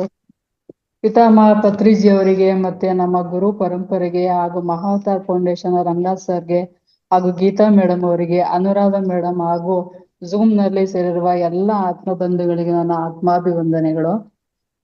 ನಾನು ಧ್ಯಾನಕ್ಕೆ ಬಂದು 5 ವರ್ಷ ಆಯ್ತು. ಭದ್ರಾವತಿ ಹತ್ರ ಮೊಸರಳ್ಳಿ ಅಂತ ಹಳ್ಳಿ. ನಾನು 10 ವರ್ಷದ ಹುಡುಗಿ ಇರುವಾಗಲೇ ನನಗೆ ಮೌನವಾಗಿರ್ಬೇಕು, ಪ್ರಕೃತಿ ಅಂದ್ರೆ ಇಷ್ಟ, ಜೊತೆ ಸೇರೋದಿಲ್ಲ, ಯಾವ ನೆಂಟ್ರ ಮನೆಗೆ ಹೋಗೋದಿಲ್ಲ, ಈ ತರ ಎಲ್ಲ ನನಗೆ ಹುಟ್ಟಿನಿಂದಾನೇ ಬಂದಿತ್ತದು. ನಮ್ ತಂದೆನೂ ಫಾರೆಸ್ಟರ್ ಆಗಿದ್ರು. ನಮ್ ತಂದೆ ತಾಯಿನೂ ಅಷ್ಟೇ ತುಂಬಾ ಸಂಸ್ಕೃತ ಅಂದ್ರೆ ಹೇಳೋರು. ಆಮೇಲೆ ಪೂಜೆಗಳೆಲ್ಲ ಮಾಡೋದು, ತುಂಬಾ ಶನಿದೇವ್ರ ಪೂಜೆ ಅದು ಇದು ಅಂತೇಳಿ. ನಮ್ ತಂದೆ ತುಂಬಾ ಭಕ್ತರು, ನಮ್ ತಾಯಿನೂ ಅಷ್ಟೇ. ಆಮೇಲೆ ನನಗೆ ಒಂದು PUC ಓದೋ ಅಷ್ಟರಲ್ಲಿ ನನಗೆ ಮುಖದಲ್ಲೆಲ್ಲ ಮೊಡವೆ ಆಗಿತ್ತು. ಆಮೇಲೆ ಕನ್ನಡಿ ಮುಂದೆ ನಿಂತ್ಕೊಂಡು ನನ್ನ ಮುಖ ಎಲ್ಲ ಹಾಳಾಗೋಯ್ತಲ್ಲಪ್ಪ, ಮೊಡವೆ ಆಯ್ತು ಅಂತ ನಾನು ಅನ್ಕೊಂಡೆ. ರಾತ್ರಿ 3 ಜನ ವೈಟ್ ಸೀರೆ ಉಟ್ಟಿರೋ ಹೆಂಗಸರು ಬಂದ್ಬಿಟ್ಟು ಸೊಪ್ಪು ಅರ್ದ್ಬಿಟ್ಟು ಅದ್ರ ಪೇಸ್ಟ್ ಮುಖಕ್ಕೆಲ್ಲ ಮಸಾಜ್ ಮಾಡ್ತಾ ಇದ್ರು. ಆಮೇಲೆ ನಮ್ಮ ಅಮ್ಮನಿಗೆ, ಏನಮ್ಮ ನನಗೆ ಈ ತರ ಎಲ್ಲ ಮಸಾಜ್ ಮಾಡ್ತಿದ್ದಾರೆ 3 ಜನ ಸೊಪ್ಪಿಂದ ಪೇಸ್ಟ್ ಮಾಡಿ ಅಂತ. ನಮ್ಮಮ್ಮ ಅನ್ನೋರು, ನಾನು ಪ್ರೆಗ್ನೆಂಟ್ ಇದ್ದಾಗ ಬಾಡಿಗೆ ಮನೇಲಿ ಇದ್ವಿ. ಅವಾಗ ಓನರ್ ಅವರು ತುಳಸಿ ಪೂಜೆ ಮಾಡೋರು. ನಾನು ಎದ್ದು ಬಾಗ್ಲು ತೆಗ್ದ ತಕ್ಷಣ ಆ ತುಳಸಿ ಮೇಲಿಂದು ಆ ಗಾಳಿ, ಆಮೇಲೆ ಅದು ಅಗರಬತ್ತಿದು ಹೊಗೆ ನನ್ನ ಮೈ ಮೇಲೆ ಬರ್ತಾ ಇತ್ತು ಅದು ಪೂರ್ತಿ. ನಾನು ಅನ್ಕೊಂಡೆ ಏನೋ ಒಳ್ಳೆ ಮಗು ಹುಟ್ಟುತ್ತೆ ಅಂತ, ನೀನು ಒಳ್ಳೆ ಆತ್ಮ ಇದೀಯಾ ಅಂತ ಹೇಳೋರು. ನನಗೆ ಯಾವ ಆತ್ಮ ಏನು ಗೊತ್ತಿರ್ಲಿಲ್ಲ ಅವಾಗ. ಅಮ್ಮ ಹಂಗೆ ಹೇಳ್ತಾ ಇದ್ರು ಅಷ್ಟೇ. ಆಮೇಲೆ ಏನ್ ಒಂದು ಬೈಬಲ್ ಓದಿದ್ರು ಸಾಕು, ತಕ್ಷಣ ಜೀಸಸ್ ಜೊತೆ ಕನೆಕ್ಟ್ ಆಗ್ಬಿಡೋದು. ಆಮೇಲೆ ನನ್ನ ದೇಹನ ಪೂರ್ತಿ ಆಕಾಶ ಭೂಮಿ ಮಧ್ಯದಲ್ಲಿ ನನ್ನ ದೇಹ ಮಲಗಿರೋದು. ಇದೇನ್ ಹಿಂಗ್ ಬೈಬಲ್ ಓದಿದ್ರೆ ಹಿಂಗ ಆಗ್ತಲ್ಲ, ನಮ್ಮಮ್ಮಂಗೆ ಬೈಬಲ್ ಓದ್ಬೇಡ ನೀನು, ಕ್ರಿಶ್ಚಿಯನ್ ಆಗ್ಬಿಟ್ರೆ ಆಮೇಲೆ ಕಷ್ಟ ಅಲ್ಲ ಅಂತ ಅವ್ರಿಗೆ ಭಯ ಪಾಪ. ಈ ತರ ಆಗ್ತಾ ಇತ್ತು. ಇದೆಲ್ಲ ಏನು ನಾನ್ ಧ್ಯಾನಕ್ಕೆ ಬರೋಕ್ಕಿಂತ ಮುಂಚೆನೆ ಈ ತರ ಆಗ್ತಿತ್ತು. ಏನ್ ಬೇಕಂದ್ರೆ ಅದ್ ಸಿಗ್ತಾ ಇತ್ತು. ಒಂದ್ ಸೊಪ್ಪಿನ ಸಾರ್ ಮಾಡ್ಬೇಕು ಅಂದ್ರೆ ಸೊಪ್ಪು ಮಾರೋರು ನಮ್ಮ ಮನೆ ಮುಂದೆ ಬರೋರು, ಒಂದು ವಡೆ ಬೇಕು ಅಂದ್ರೆ ನಮ್ಮ ಮನೇಲಿ ತಂದು ಕೊಡೋರು. ಇದೆಲ್ಲ ಟೆಲಿಪತಿ ಅಂತ ಇವಾಗ ಗೊತ್ತಾಗತ್ತಷ್ಟೇ. ಆಮೇಲೆ ನಾನು ನಮ್ದು ಮಂದೇವ್ರ ವಾರ ಭಾನುವಾರ, ಹಿಂಗೆ ಭಾನುವಾರ 12:30ಗೆ ನಾನು ಎಲ್ಲ ಕ್ಲೀನ್ ಮಾಡಿ ಪೂಜೆ ಮಾಡ್ಬೇಕು ಅಂತ ರೆಡಿ ಆದೆ. ಒಂದು ಹೂವು ಇಲ್ಲ. ಆಮೇಲೆ ನೀವು ಹೂ ಬೇಕಿತ್ತು ಅಂತ ಒಂದೇ ಒಂದ್ ತಾಟ್ ಅಷ್ಟೇ. ಅಷ್ಟೊತ್ತಿಗೆ ಒಂದ್ ಹೆಂಗ್ಸ್ ಬಂತು ಹೂ ಮಾರ್ಕೊಂಡು. ಆ ಹೆಂಗ್ಸು ವೈಟ್ ಸೀರೆ ಹುಟ್ಟಿದೆ, ಅದ್ರ ಮೇಲೆ ಗ್ರೀನ್ ಹೂವಿದೆ. ಅವ್ರು ಬಂದ ತಕ್ಷಣ ಅವ್ರಿಗೆ ಗೇಟ್ ತಕೊಂಡ್ ನಮ್ಮನೆ ಬಾಗ್ಲಲ್ಲಿ ಬಂದು ನಿಂತ್ಕೊಬಿಟ್ರು. ನಮ್ ಮನೇಲಿ ಬೇರೆ ಯಾರು ಇಲ್ಲ, ಭಯ. ಆಮೇಲೆ ಎಷ್ಟಿದೆ ಹೂ ಒಂದ್ ಮಾರಿದ. ಅಯ್ಯಮ್ಮ ಏನು ಮಾತಾಡ್ತಾ ಇಲ್ಲ. ಅವು ಹೂ ತಗೊಂಡ್ ದುಡ್ಡು ಕೊಡೋಣ ಒಳಗ್ ಹೋದ್ರೆ ಬಾಗಿಲ್ ಬಂದ್ ನನ್ನನ್ನೇ ನೋಡ್ತಾ ನಿಂತಿಯಾರೆ. ಅಪ್ಪ ಇವ್ರೇನ್ ಕಳ್ರ ಏನು, ನನಗ್ ಭಯ ಅಂದ್ರೆ ಭಯ. ದುಡ್ಡು ಕೊಟ್ಟು ಕಳ್ಸ್ಬಿಟ್ಟೆ. ಕಳ್ಸಿದ್ಮೇಲೆ ಕಿಟಕಿಯಿಂದ ನೋಡ್ದೆ. ಆಮೇಲೆ ಮತ್ತೆ ಗೇಟ್ ಹತ್ರ ಬಂದ್ ನೋಡ್ದೆ. ಸ್ವಲ್ಪ ದೂರ ಹೋಗ್ತಾ ಆ ಹೆಂಗ್ಸೆ ಮಾಯ ಆಗ್ಬಿಟ್ಟು. ಆ ತರ ಆಗ್ತಿತ್ತು. ಆಮೇಲೆ ಒಂದಿನ ನಾವು ವಿಜಯದಶಮಿಗೆ ನಾನು ನಮ್ಮನೆಯವರು ಶೃಂಗೇರಿಗೆ ಹೋದ್ವಿ. ಶೃಂಗೇರಿಗೆ ಹೋದ್ರೆ ಫುಲ್ ರಶ್. ಅಲ್ಲಿ ಒಳಗಡೆ ಹೋಗಕ್ಕೆ ಜಾಗ ಇಲ್ಲ. ನಾನು ಶೃಂಗೇರಿಗೆ ಹೊರಡ್ತೀನಿ ಅಂದ್ರೆ ಸಾಕು, ಕನ್ಸಲ್ಲಿ ಒಂದ್ ಹಳದಿ ಸೀರೆ ಉಟ್ಕೊಂಡಿರೋ ಹೆಂಗ್ಸು ನನಗ್ ಬರ್ತಾ ಇದ್ವಿ. ನಮ್ ಫ್ರೆಂಡೇ ಯಾರಾದ್ರೂ ಆಗಿರ್ಬೋದು, ಬರ್ತಾ ಇದ್ರು. ಆಮೇಲೆ ನಾನು ಹೋದ್ರೆ ಉಸಿರಾಡಕ್ ಆಗ್ತಿಲ್ಲ ನನಗೆ, ನಾ ಸತ್ತೋಗ್ಬಿಡ್ತೀನಿ ಇಲ್ಲಿ ಅಂತ. ನಮ್ಮನೇಲಿ ಹೊರಗೆ ನಿಂತ್ಬಿಟ್ರು. ನಾನ್ ಬರೋದಿಲ್ಲಮ್ಮ, ನೀನ್ ಬೇಕಾದ್ರೂ ಹೋಗು ಅಂತ. ಹೋದೆ. ಅಲ್ಲಿ ದರ್ಶನ ತನಕನೂ ಮೇಲ್ ತನಕ ಹೋಗ್ಬಿಟ್ಟು ನನಗೆ ದರ್ಶನ ಆಗಲ್ಲ ಅಂತ ಅರ್ಧ ತಿರುಗಿದ ತಕ್ಷಣ ಆಮೇಲೆ ಒಂದ್ ಹಳದಿ ಸೀರೆ ಹುಟ್ಟಿರೋ ಹೆಂಗ್ಸ್ ಬಂದ್ಬಿಟ್ಟು, ಬಾ ಇಲ್ಲಿ ಮಕ್ಳು ಸ್ಕೂಲಲ್ಲಿ ಬೆಂಚ್ ಮೇಲೆ ನಿಂತ್ಕೊಂಡು ನೋಡ್ತಾರಲ್ಲ, ಹಂಗೆ ಈ ರಾಡ್ ಇದೆಯಲ್ಲ ಅದ್ರ ಮೇಲೆ ನಿಂತ್ಕೊಂಡು ನೋಡು ನೀನು ಅಂದ್ರು. ಆಮೇಲೆ ಹೋಗಿ ನೋಡ್ದೆ. ಶಾರದಾಂಬೆ ದರ್ಶನ ಆಯ್ತು. ದರ್ಶನ ಆಗಿ ಕಷ್ಟಪಟ್ಟು ಹೊರಗಡೆ ಬಂದ್ರೆ ಪೊಲೀಸ್ ಎಲ್ಲ ಲಾಠಿ ಚಾರ್ಜ್ ಮಾಡ್ತಿದ್ದಾರೆ ಪ್ರಸಾದಕ್ಕೆ ಹೋಗೋಣ ಅಂದ್ರೆ. ಅವ್ರು ಬೇಡಪ್ಪ, ಬಾ ಹೋಟ್ಲಲ್ಲಿ ಊಟ ಮಾಡ್ಕೊಂಡು ಹೋಗೋಣ ಅಂತ. ನಾನು ಅಮ್ಮನ ತೋಳನ್ ಸುಮ್ನೆ ಹಿಂಗ್ ಇಟ್ಕೊಂಡು, ನಾನು ಶೃಂಗೇರಿಗೆ ಹೊರಟ್ರೆ ಸಾಕು, ಕನ್ಸಲ್ ಬರ್ತೀಯಾ. ಇಲ್ಲಿ ನೋಡಿದ್ರೆ ಅಷ್ಟಿನ್ನು ಮಾತೇ ಆಡಿಲ್ಲ. ಅಷ್ಟರಲ್ಲಿ ಅದ್ ಹೆಂಗ್ ಹೋದ್ವಿ, ಆ ಊಟದ ಹಾಲಲ್ಲಿ ಹೋಗಿ ಇಬ್ರು ನಿಂತಿದೀವಿ. ಅದ್ ಹೆಂಗ್ ಹೋದ್ವಿ, ನಾವಿಬ್ರು ಮುಖ ನೋಡ್ತಿದೀವಿ. ಇದ್ ಏನಾಯ್ತು, ಈ ತರಾನು ಆಗುತ್ತಾ ಅಂತ. ಈ ತರ ಆಗ್ತಿತ್ತು. ಆಮೇಲೆ ನಾನು ವರಲಕ್ಷ್ಮಿ ಪೂಜೆ ಮಾಡಿದ್ರೆ ಸಾಕು, 5 ತರ ಅನ್ನ ಪ್ರಸಾದ, 5 ತರ ಸ್ವೀಟ್ ಮಾಡಿ ಬೆಳಿಗ್ಗೆ 5:30ಗೆ ಪೂಜೆ ಮಾಡ್ತಾ ಇದ್ದೆ. ಪೂಜೆ ಮಾಡಿದ್ರೆ ಏನ್ ಗೊತ್ತಾ, ಆ ದೇವಿ ಹತ್ರ ನಾನು ಮಾತಾಡ್ತಿದ್ದೆ. ನನ್ ಪೂಜೆ ನಿನಗೆ ಇಷ್ಟ ಆಯ್ತಾ? ನಾನು ಏನು ಕೇಳ್ತಿರ್ಲಿಲ್ಲ ದೇವಿ ಹತ್ರ, ಸುಮ್ನೆ ಐಕ್ಯ ಆದಂಗೆ ಮಾತು. ನೀನ್ ನಮ್ಮ ಮನೆಗ್ ಬಂದಿದ್ಯಾ ಅಂದ್ರೆ ನೀನ್ ನನಗೆ ಏನಾದ್ರೂ ಒಂದ್ ಸೂಚನೆ ತೋರ್ಸು ಅಂತ. ಆ ದೇವ್ರ ಮೇಲೆ ಹಿಂಗ್ ಮಲ್ಗೆ ಹೂವಿನ ಹಾರ ಹಾಕಿದ್ರೆ ಅದು ಪೂರ್ತಿ ಅಲ್ಲಾಡ್ತಿದೆ. ಒಳ್ಳೆ ಗಂಟೆ ಹೊಡ್ದಂಗೆ ಅಲ್ಲಾಡ್ತಾ ಇತ್ತು. ಆಮೇಲೆ ಪೂಜೆ ಮಾಡಕ್ ಹೋದ್ರೆ ಕಣ್ ಮುಚ್ಚಿದ್ರೆ ಸಾಕು, ಯಾರು ಮನೇಲಿ ಓಡಾಡ್ತಿದ್ದಾರೆ ಅನ್ಸೋದು ಅಲ್ಲ. ವರಲಕ್ಷ್ಮಿ ಪೂಜೆ ಮಾಡುವಾಗ ನೋಡಿದ್ರೆ ಯಾರು ಇಲ್ಲ, ಕಣ್ ಮುಚ್ಚಕ್ ಆಗ್ತಿಲ್ಲ, ಓಡಾಡೋದ್ ಮಾತ್ರ ಗೊತ್ತಾಗ್ತಿತ್ತು ನನಗೆ. ಈ ತರ ಎಲ್ಲ ತುಂಬಾ ಅನುಭವಗಳಾಗ್ತಿತ್ತು. ಆಮೇಲೆ ಒಂದಿನ ನನಗೆ ಒಂದ್ ರಾತ್ರಿ ಕಾರಲ್ಲಿ ಬರ್ತಾ ಇದೀವಿ, ಮಧ್ಯ ಡಿವೈಡರ್ ಮೇಲೆ ಕಾರ್ ಹೋಗ್ಬಿಡ್ತು ಒಂದಿನ ಮಳೆಗಾಲದಲ್ಲಿ. ಆಮೇಲೆ ಹಿಂದ್ ಬರ್ತಿಲ್ಲ ಮುಂದೆ ಬರ್ತಿಲ್ಲ ಕಾರು. ಆಮೇಲೆ ನೋಡ್ತೀವಿ ಸುತ್ತ ಜನ ಬಂದು, ಆಗ ಇಳಿರಿ ಮೇಡಮ್ ಅಂತ ನಾನು ಇಳಿದ ತಕ್ಷಣ ಆ ಕಾರ್ ಸಮೇತ ಎತ್ತಿ ಪಕ್ಕಕ್ಕೆ ಇಟ್ಟಿದ್ದಾರೆ. ಇಟ್ಟದ್ಮೇಲೆ ನಾವು ನೋಡ್ತೀವಿ ಅಲ್ಲಿ ಆ ಜನಕ್ಕೆಲ್ಲ ಥ್ಯಾಂಕ್ಸ್ ಹೇಳೋಣ ಯಾರು ಅಂತ ನೋಡಿದ್ರೆ ಅಲ್ಲಿ ಒಬ್ರು ಇಲ್ಲ, ಒಬ್ರೋ ಇಬ್ರೋ ಇದಾರೆ ಅಷ್ಟೇ, ಜನನೇ ಇಲ್ಲ ಅಲ್ಲಿ. ಈ ತರ ಅನುಭವಗಳು ನನಗ್ ಧ್ಯಾನಕ್ಕೆ ಬರ್ಕಿಂತ ಮುಂಚೆ ಈ ತರ ಎಲ್ಲ ಆಗ್ತಾ ಇತ್ತು. ಆಮೇಲೆ ಒಂದಿನ ನಂಗೆ ತುಂಬಾ ಜ್ವರ ಬಂದಿತ್ತು. 3-4 ದಿನ ನಮ್ಮಲ್ಲಿ ನಾವಿಬ್ರೇ ಗಂಡ ಹೆಂಡ್ತಿ ಇರೋದು. ನನಗೆ ಯೋಚನೆ, ನನಗೆ ಮಕ್ಳಿಲ್ವಲ್ಲ, ಮುಂದೆ ಯಾರು ನೋಡ್ಕೋತಾರೆ, ಏನು ನಮ್ ಕತೆ, ಏನೇನೋ ಫೀಲಿಂಗ್ ಇರುತ್ತಲ್ವ ಹೆಣ್ಮಕ್ಳಿಗೆ. ಆ ತರ ನಮ್ಮ ತಿಂಡಿ ತಂದ್ಬಿಟ್ಟು ತೋಟಕ್ಕೆ ಹೋಗ್ಬಿಡೋರು. 3 ದಿನ ಆಯ್ತು, ಕಸ ಗುಡ್ಸಿಲ್ಲ, ಮನೇಲಿ ಅಡ್ಗೆ ಮಾಡ್ಬೇಡ, ಹಂಗೆ ಪಾತ್ರೆ ಎಲ್ಲ ಗುಡ್ಡೆ ಹಾಕಿದೀನಿ, ಏನ್ ಮಾಡೋದು. ಆಮೇಲೆ ಹೊರಗಡೆ ಬಂದು ಒಂದ್ 5 ನಿಮಿಷ ಕುತ್ಕೊಂಡೆ. ಯಾಕೆ ಬಂದ್ ಕೂತೆ ನನಗೂ ಗೊತ್ತಿಲ್ಲ. ಆಮೇಲೆ ನೋಡಿದ್ರೆ ಒಂದ್ 12-13 ವರ್ಷದ್ದು ಹುಡ್ಗಿಯರು ಮಕ್ಳುಗಳು ಅವ್ರು ಬಂದ್ ಗೇಟ್ ಬಡಿತಾ ಇದ್ದಾರೆ. ಆಂಟಿ, ನಾವು ಮನೆ ಕೆಲಸ ಮಾಡ್ಕೊಡಕ್ ಬಂದಿದೀವಿ, ಬರ್ಬೋದಾ ಅಂತ ಕೇಳ್ತಿದ್ದಾರೆ. ಅದಕ್ಕೆ ಬನ್ನಿ ಅಂತೇಳಿ ಕರೆದ್ಬಿಟ್ಟು ಅವ್ರು 3 ದಿನ ಕೆಲಸ ಮಾಡ್ಕೊಟ್ಟು ಹೋದ್ರು. ಅವಾಗ ನನಗೆ ಅನಿಸ್ತು, ನನಗೆ ಯಾವತ್ತು ನಾನು ಒಬ್ಳೆ ಅನ್ಕೊಂಡ್ಲೇಬಾರ್ದು, ಯೂನಿವರ್ಸ್ ನಮ್ಮನ್ನ ಕಾಪಾಡುತ್ತಲ್ವಾ ಅಂತ. ಅವತ್ತಿಂದ ನಾನು ಯಾವತ್ತೂ ಅನ್ಕೊಳಲ್ಲ ನನಗೆ ಮಕ್ಳಿಲ್ಲ ಅಂತ ನಾನು ಅನ್ಕೊಳ್ಳೋದೇ ಇಲ್ಲ ಈಗ. ಆ ತರ ಆಗಿತ್ತು. ಆಮೇಲೆ ಮತ್ತೊಂದಿನ ಶಿವಮೊಗ್ಗದಲ್ಲಿ ಶಿವಮೊಗ್ಗದಲ್ಲಿ ಭದ್ರಾವತಿಗೆ ಬರಕ್ಕಂತ ಹೊರಟಿದೀವಿ. ಅದೇ ನಾವ್ ಆ ಕಡೆ ಹೋಗಿ ನಿಂತ್ಕೋಬೇಕಿತ್ತು, ಈ ಕಡೆ ನಿಂತ್ವಿ ನಾನು ನಮ್ಮ ಫ್ರೆಂಡ್ ಅವ್ರ ತಾಯಿ. ನಮ್ಗೆ ಗೊತ್ತಾಗ್ಲಿಲ್ಲ. ಆಮೇಲೆ ಒಂದ್ ಹೆಂಗ್ಸ್ ಬಂದಿದೆ, ಹಸಿರು ಸೀರೆ, ರೆಡ್ ಬಾರ್ಡರ್, ಏನ್ ಚೆನ್ನಾಗಿದೆ ಆ ಹೆಂಗ್ಸು. ಬಂದ್ಬಿಟ್ಟು ನಮ್ಮಿಬ್ರು ಮಧ್ಯನೂ ಬಂದ್ಬಿಟ್ಟು ನಮ್ಮಿಬ್ರು ಸೊಂಟ ಹಿಂಗ್ ಇಟ್ಕೊಂಡು ಈ ಕಡೆಯಿಂದ ಆ ಕಡೆ ದಾಟಿಸ್ತಾ ಇದಾರೆ. ಯಾಕೆ ಈ ಕಡೆ ಬಸ್ ನಿಲ್ಲುತ್ತೆ ಭದ್ರಾವತಿ ಹೋಗೋದಕ್ಕೆ ಅಂತ. ಆಮೇಲೆ ಸ್ವಲ್ಪ ಹೊತ್ತಿಗೆ ನೋಡ್ತೀವಿ, ಆ ಹೆಂಗ್ಸೇ ಇಲ್ಲ. ಈ ತರ ನನಗೆ ತುಂಬಾ ಇದಾಗ್ತಿತ್ತು. ಹೊರಗಡೆ ಹೋದ್ರೆ ಯಾರೋ ನನ್ ಜೊತೆಲಿ ಇದಾರೆ ಅಂತ ಫೀಲ್ ಆಗ್ತಿತ್ತು ಅಷ್ಟೇ. ಎಲ್ಲೂ ತೊಂದ್ರೆ ಆಗದೆ ಇರೋ ನನ್ನ ಕಾಪಾಡ್ತಾರೆ, ಯಾವ್ದೋ ಒಂದ್ ಶಕ್ತಿ ಇದೆ ಅನ್ಸೋದು. ಆಮೇಲೆ ಧ್ಯಾನ ಅಂದ್ರೆ ಏನು, ನನಗ್ ಚಿಕ್ಕವಳಿನ ಧ್ಯಾನ ಮಾಡ್ಬೇಕು ಅಂತ ಆಸೆ ಇತ್ತು. ಶಿವ ಕಣ್ಮುಸ್ಕೊಂಡ್ ಕೂತಿಯಾರಲ್ಲ, ಅದು ಧ್ಯಾನ. ಕಣ್ಮುಸ್ಕೊಂಡ್ರೆ ಏನ್ ಕಾಣುತ್ತೆ, ಬರೀ ಕತ್ಲೆ ಅಲ್ವಾ. ಶಿವನಿಗೆ ಯಾಕೆ 3 ಕಣ್ಣು ಚಿತ್ರ ಬರ್ದಿದ್ದಾರೆ, ಆ ಮನುಷ್ಯರಿಗೆ ಮಾತ್ರ 2 ಕಣ್ಣ, ಅವ್ರಿಗೆ ಮಾತ್ರ 3 ಕಣ್ಣು ಯಾಕೆ ಅಂತೆಲ್ಲ ಈ ತರ ಮನ್ಸಲ್ಲೇ ಯಾರಿಗೂ ಕ್ವಶನ್ ಮಾಡಿ ಅದಕ್ಕೆಲ್ಲ ಆನ್ಸರ್ ಏನು ಕೇಳ್ತಿರ್ಲಿಲ್ಲ. ನನ್ ಮನ್ಸಲ್ಲಿ ನಾನೇ ಅನ್ಕೊಳ್ಳೋದು. ಹಿಂಗೆ ಒಂದಿನ ಯೂಟ್ಯೂಬ್ ಅಲ್ಲಿ ನೋಡ್ಬೇಕಾದ್ರೆ ರೂಪಾ ವೆಂಕಟೇಶ ಮೇಡಮ್ ಅವರು ಗೈಡೆಡ್ ಮೆಡಿಟೇಷನ್ ಮಾಡ್ತಿದ್ರು. ಅದನ್ನ ನೋಡ್ಬಿಟ್ಟು ನಾನು ಧ್ಯಾನ ಮಾಡಿದೆ. ಧ್ಯಾನ ಮಾಡಿದ ತಕ್ಷಣನೇ ತಕ್ಷಣವೇ ಪ್ರಚಾರ ಮಾಡಕ್ ಶುರು ಮಾಡ್ದೆ ಫೋನಲ್ಲಿ. ಎಲ್ಲ ಧ್ಯಾನ ನಮ್ಮ ತಂಗಿ ಮಕ್ಕಳಿಗೆ, ನಮ್ಮ ಅಮ್ಮನಿಗೆ, ಎಲ್ಲರಿಗೂ ಹೇಳ್ಕೊಡೋದು. ಧ್ಯಾನ ಮಾಡಿ 5 ನಿಮಿಷ ಹಿಂಗ್ ಕುತ್ಕೊಳ್ಳಿ, ಉಸಿರಾಡೋದ್ ಕಡೆ ಗಮನ ಕೊಡಿ. ಇದು ನನಗೆ ಒಳಗಡೆಯಿಂದ ಏನ್ ಬರುತ್ತೆ ಅದನ್ನೇ ನಾನು ಧ್ಯಾನ ಮಾಡಿದಾಗ ಫಸ್ಟ್ ಬಂದಿದ್ದೆ ನನಗೆ, 1 ವಾರ ಮೌನ ಮಾಡ್ಬೇಕು ನೀನು, 1,000 ಪಾಂಪ್ಲೆಂಟ್ ಹಂಚ್ಬೇಕು ಅಂತ ಬಂತು ಥಾಟು. ನಾನು ಅದನ್ನು ಮಾಡಿದೆ.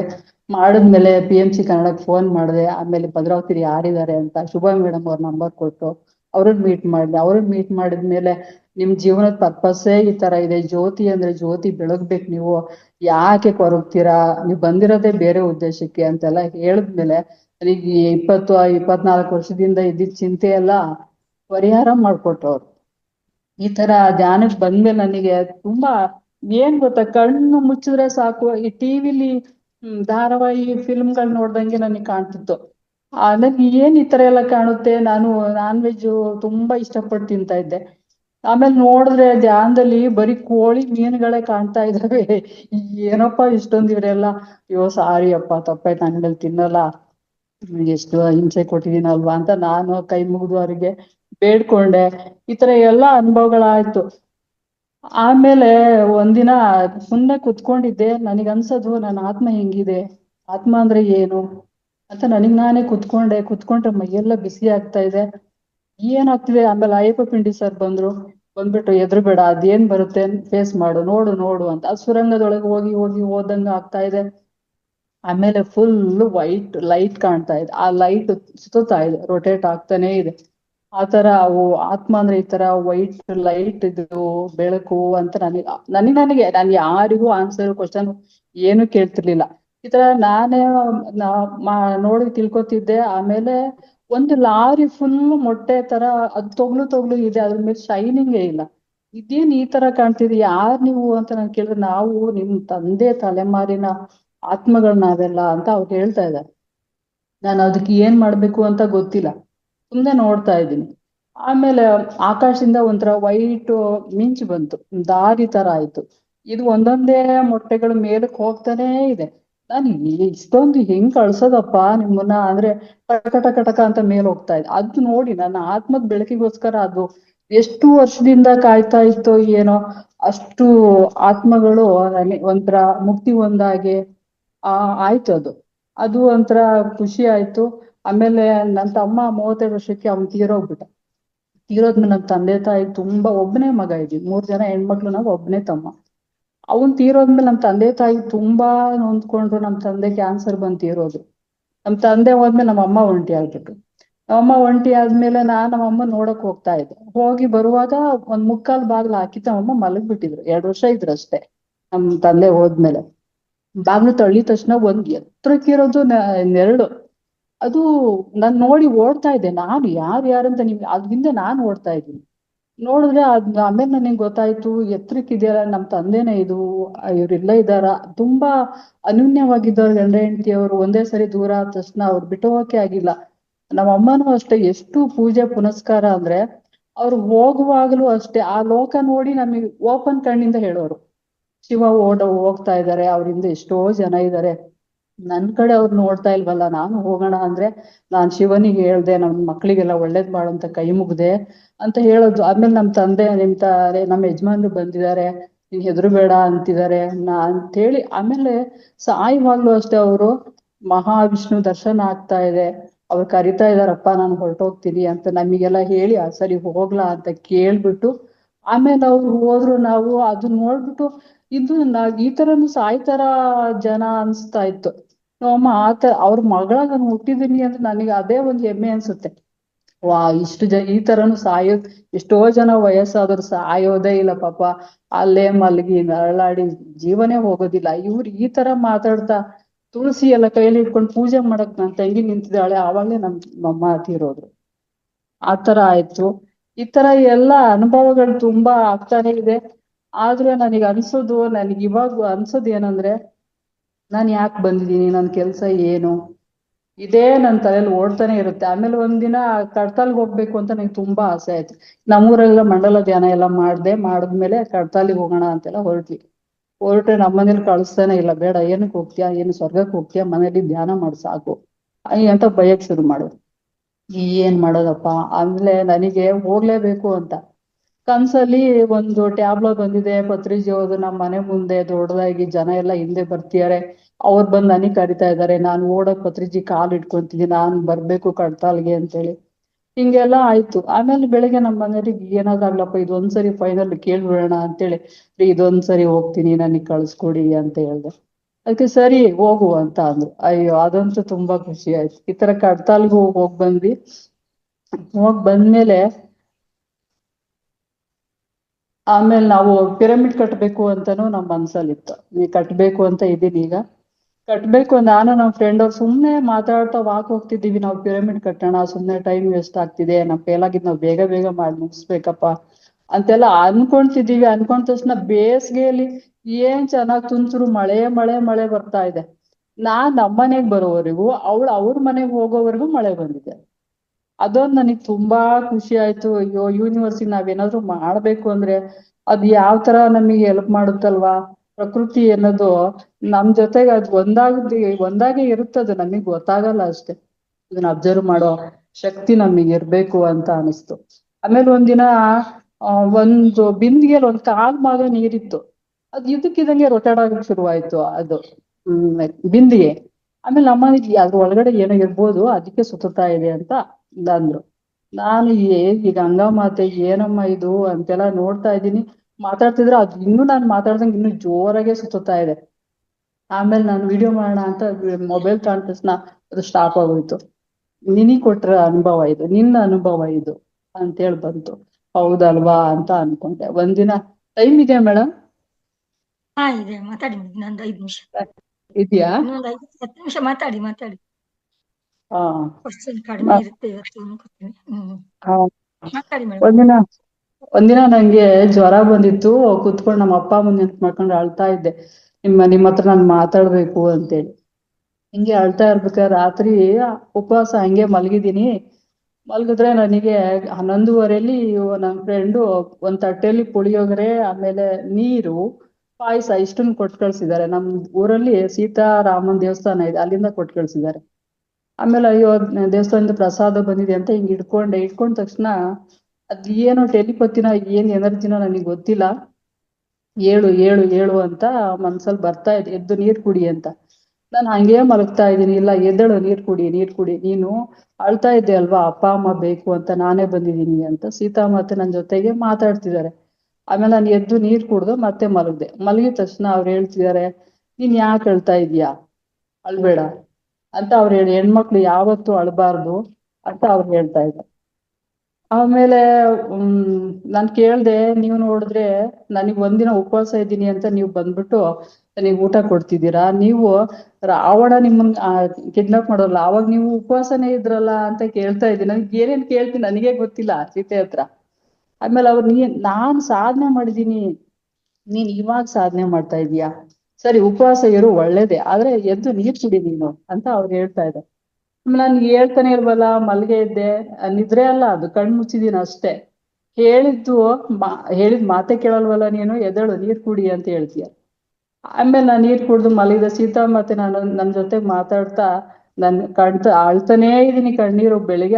ರಾತ್ರಿ 11:30 ಬೆಳಿಗ್ಗೆ 3 ಗಂಟೆವರೆಗೂ ಅಳ್ತಿದ್ದೀನಿ. ಆಮೇಲೆ ಅದ್ ರಾತ್ರಿ ನಾನ್ ಧರ್ಮದ ಹೆಸರಲ್ಲಿ ಎಷ್ಟೊಂದು ಅನಾಚಾರ ನಡೀತಾ ಇದೆಯಲ್ಲಪ್ಪ, ನಾವ್ ಮುಂದೆ ಹೆಂಗ್ ಬದುಕೋದು, ಜೀವನ ಸಾಕಪ್ಪ ಅಂತೇಳಿ ಮಲಗಿದ್ದೆ. ಆ ಪ್ರಶ್ನೆ ಸೀತಾಮಾತೆ ಹೇಳ್ತಾರೆ, ಈ ಭಾರತ ದೇಶ ಬೇರೆಯವ್ರ ಪಾಲಾಗಿ ನಾವು ಬಿಡೋದಿಲ್ಲ, ಎಲ್ಲಾ ಹೆಣ್ಣಿನಲ್ಲೂ ನಾನ್ ವಾಕಿನ್ ಆಗ್ತೀನಿ, ಹೆಣ್ಮಕ್ಳು ಅಳ್ಬಾರ್ದು, ಧೈರ್ಯವಾಗಿರ್ಬೇಕು. ನೀನ್ ಯಾಕೆ ಅಳ್ತಾ ಇದೀಯಾ, ಅಳ್ಬೇಡ, ಸೂಕ್ಷ್ಮ ಲೋಕದವರು ನಾನು ಎಲ್ಲರೂ ಒಂದಾಗಿ ಶಕ್ತಿ ತುಂಬ್ತೀವಿ, ನೀವೆಲ್ಲ ಧೈರ್ಯವಾಗಿರಿ. ನಮ್ಮ ಭೂಮಿ ಪುಣ್ಯ ಭೂಮಿ, ದೇವಭೂಮಿ, ಸನಾತನ ಎಂದರೆ ಸಾವಿಲ್ಲದ ಧರ್ಮ. ಈ ಭೂಮಿಯನ್ನು ಸ್ವರ್ಗ ಮಾಡ್ತೇವೆ. ನೀನು ಅಷ್ಟೇ 25% ಕರ್ಮ ಇತ್ತು, ಅದ್ರಲ್ಲಿ 20% ಕಳೆದಿದ್ಯೆ, ಕೇವಲ 5% ಕರ್ಮ ಮಾತ್ರ. ಅಳ್ಬೇಡ, ಧೈರ್ಯವಾಗಿರು. ನಿನ್ ಕೆಲ್ಸ ಮುಗಿದ್ಮೇಲೆ ನಾವು ಹೂವಿನ ತರ ನಾವು ಕರ್ಕೊಂಡು ಹೋಗ್ತೀವಿ. ಆಮೇಲೆ ನಿನಗೆ ಭೂಮಿ ಕಳ್ಸೋದೇ ಇಲ್ಲ, ನಮ್ ಜೊತೆ ನೀನಿರು. ಈ ಮಾತನ್ನ ನಂಬು, 100ಕ್ಕೆ 100ರಷ್ಟು ಸತ್ಯ. ಏನಾದ್ರು ಪುಸ್ತಕ ಬರಿತೀಯಾ ಹೇಳು, ಸೀತಾಯಣ ಬರ್ದಾಗ ಏನಾದ್ರು ಬರಿತೀಯಾ ಅಂತ ಕೇಳ್ತಾರ. ಅದಕ್ಕೆ ಇಲ್ಲ, ಅವ್ರು ಬರ್ದಿದಾರಲ್ಲ ಅಂತ ಹೇಳ್ದೆ. ಅದಕ್ಕೆ ಸರಿ, ನಿನ್ ಕೆಲ್ಸ ಬೇರೆ ಇದೆ, ಅದನ್ನ ಮಾಡು. ನಿಮ್ ಮನೇಲಿ ಈ ವಿಷಯ ಹೇಳ್ಬೇಡ, ಯಾಕಂದ್ರೆ ಹೊಟ್ಟೆ ಕಿಚ್ಚು ಪಡ್ತಾರೆ. ನೀನ್ ಇಲ್ದೆ ಇದ್ದಾಗ ಅವ್ರು ಬದುಕಿದ್ರೆ ಆಗ ನೀನು ಏನು ಅಂತ ಅವ್ರಿಗೆ ಅರ್ಥ ಆಗುತ್ತೆ. ಅವಾಗ ಆ ಕಾಲ ಮುಗ್ದೇ ಹೋಗಿರುತ್ತೆ ಅಂತ ಅವ್ರು ಹೇಳಿದ್ರು. ನನ್ ಪತಿ ಬಗ್ಗೆ ಕೇಳ್ದೆ, ಅವ್ರಿಗೆ ಹೆಲ್ತ್ ಎಲ್ಲ ಅಪ್ಸೆಟ್ ಆಗಿರುತ್ತಲ್ಲ ಯಾಕೆ ಅಂತ. ನನ್ ಪತಿ ಬಗ್ಗೆ ಕೇಳಿದ್ಕೆ ಅವರು ದೇಶವನ್ನೇ ಹುಡುಕಿ ಯೋಚನೆ ಮಾಡಿ ತುಂಬಾ ಪ್ರಶಾಂತವಾದ ಸ್ಥಳದಲ್ಲಿ ಹುಡ್ತಾರೆ. ಅವ್ರಿಗೆ ಜನ್ಮಗಳು ಎಷ್ಟಾದ್ರೂ ಆಗ್ಬಹುದು. ನನ್ ತಂದೆ ತಾಯಿ ಬಗ್ಗೆ ನಾನು ಕೇಳಿದಾಗ ಅವರು ಅಮ್ಮ ಭೂಮಿಗೆ ಬರೋದಕ್ಕೆ ಸಿದ್ಧತೆಯಲ್ಲಿದ್ದಾರೆ, ನಿನ್ ತಂದೆ ನಿನ್ ತಮ್ಮ ಮಾತ್ರ ಮತ್ತೆ ಭೂಮಿಗೆ ಬರೋದಿಲ್ಲ. ನಮ್ಮೂರಿನ ರಾಮ ಸೀತೆ ದೇವಸ್ಥಾನಕ್ಕೆ ಮಾತ್ರ ನೀನ್ ಯಾಕೆ ಬರೋದಿಲ್ಲ, ಅಲ್ಲಿ ಸರಿಯಾಗಿ ಪೂಜೆ ಮಾಡಲ್ಲಮ್ಮ, ಅದಕ್ಕೆ ನಾನ್ ಬರಲ್ಲ ಅಂತ ಅಂದೆ. ಅದಕ್ಕೆ ಅವ್ರ ಕರ್ಮ ಅವರಿಗೆ, ನೀನ್ ಬರ್ಬೇಕು. ನೀನ್ ಯಾಕೆ ಬರ್ಬೇಕು ಅಂದ್ರೆ ಅಮ್ಮ ಮಗು ನೋಡಿ ಸೇರಿದಾಗೆ ನೀನು ಅಲ್ಲಿ ಬರ್ಬೇಕು. ನಿನ್ ಮನೆ ಎಷ್ಟು ಶುದ್ಧವಾಗಿದೆ, ನಿನ್ ಮನ್ಸು ಶುದ್ಧವಾಗಿದೆ, ನಿನ್ ಮನೆಗೆ ನಾನು ಬಂದು ಹೋಗ್ತಾ ಇರ್ತೀನಿ. ನನಗೆ ಆಳ್ದು ಕಣ್ಣೀರ್ ಸುರಿತಾನೆ ಇದೆ. ಆನಂದ ಬಾಷ್ಪ. ನಾನು ನಿನ್ಗೆ ಏನ್ ಕೊಡ್ಲಿ ಅಮ್ಮ ಅಂತ ನಾನು ಕೇಳ್ತಾ ಇದ್ರೆ, ಹೌದು ನಾನೇ ಬ್ರಹ್ಮಾಂಡ, ನನಗ್ ಏನ್ ಬೇಕು, ತಾಯಿ ಮತ್ತು ಮಗನ ಪ್ರೀತಿ ಅಷ್ಟೇ, ಇನ್ನೇನ್ ಬೇಡ. ಮನೆಯಲ್ಲಿ ದೇಶದ ಬಗ್ಗೆ ಕೆಟ್ಟ ಆಲೋಚನೆ, ಕೆಟ್ಟ ಮಾತೆಲ್ಲ ಆಡ್ಬೇಡಿ.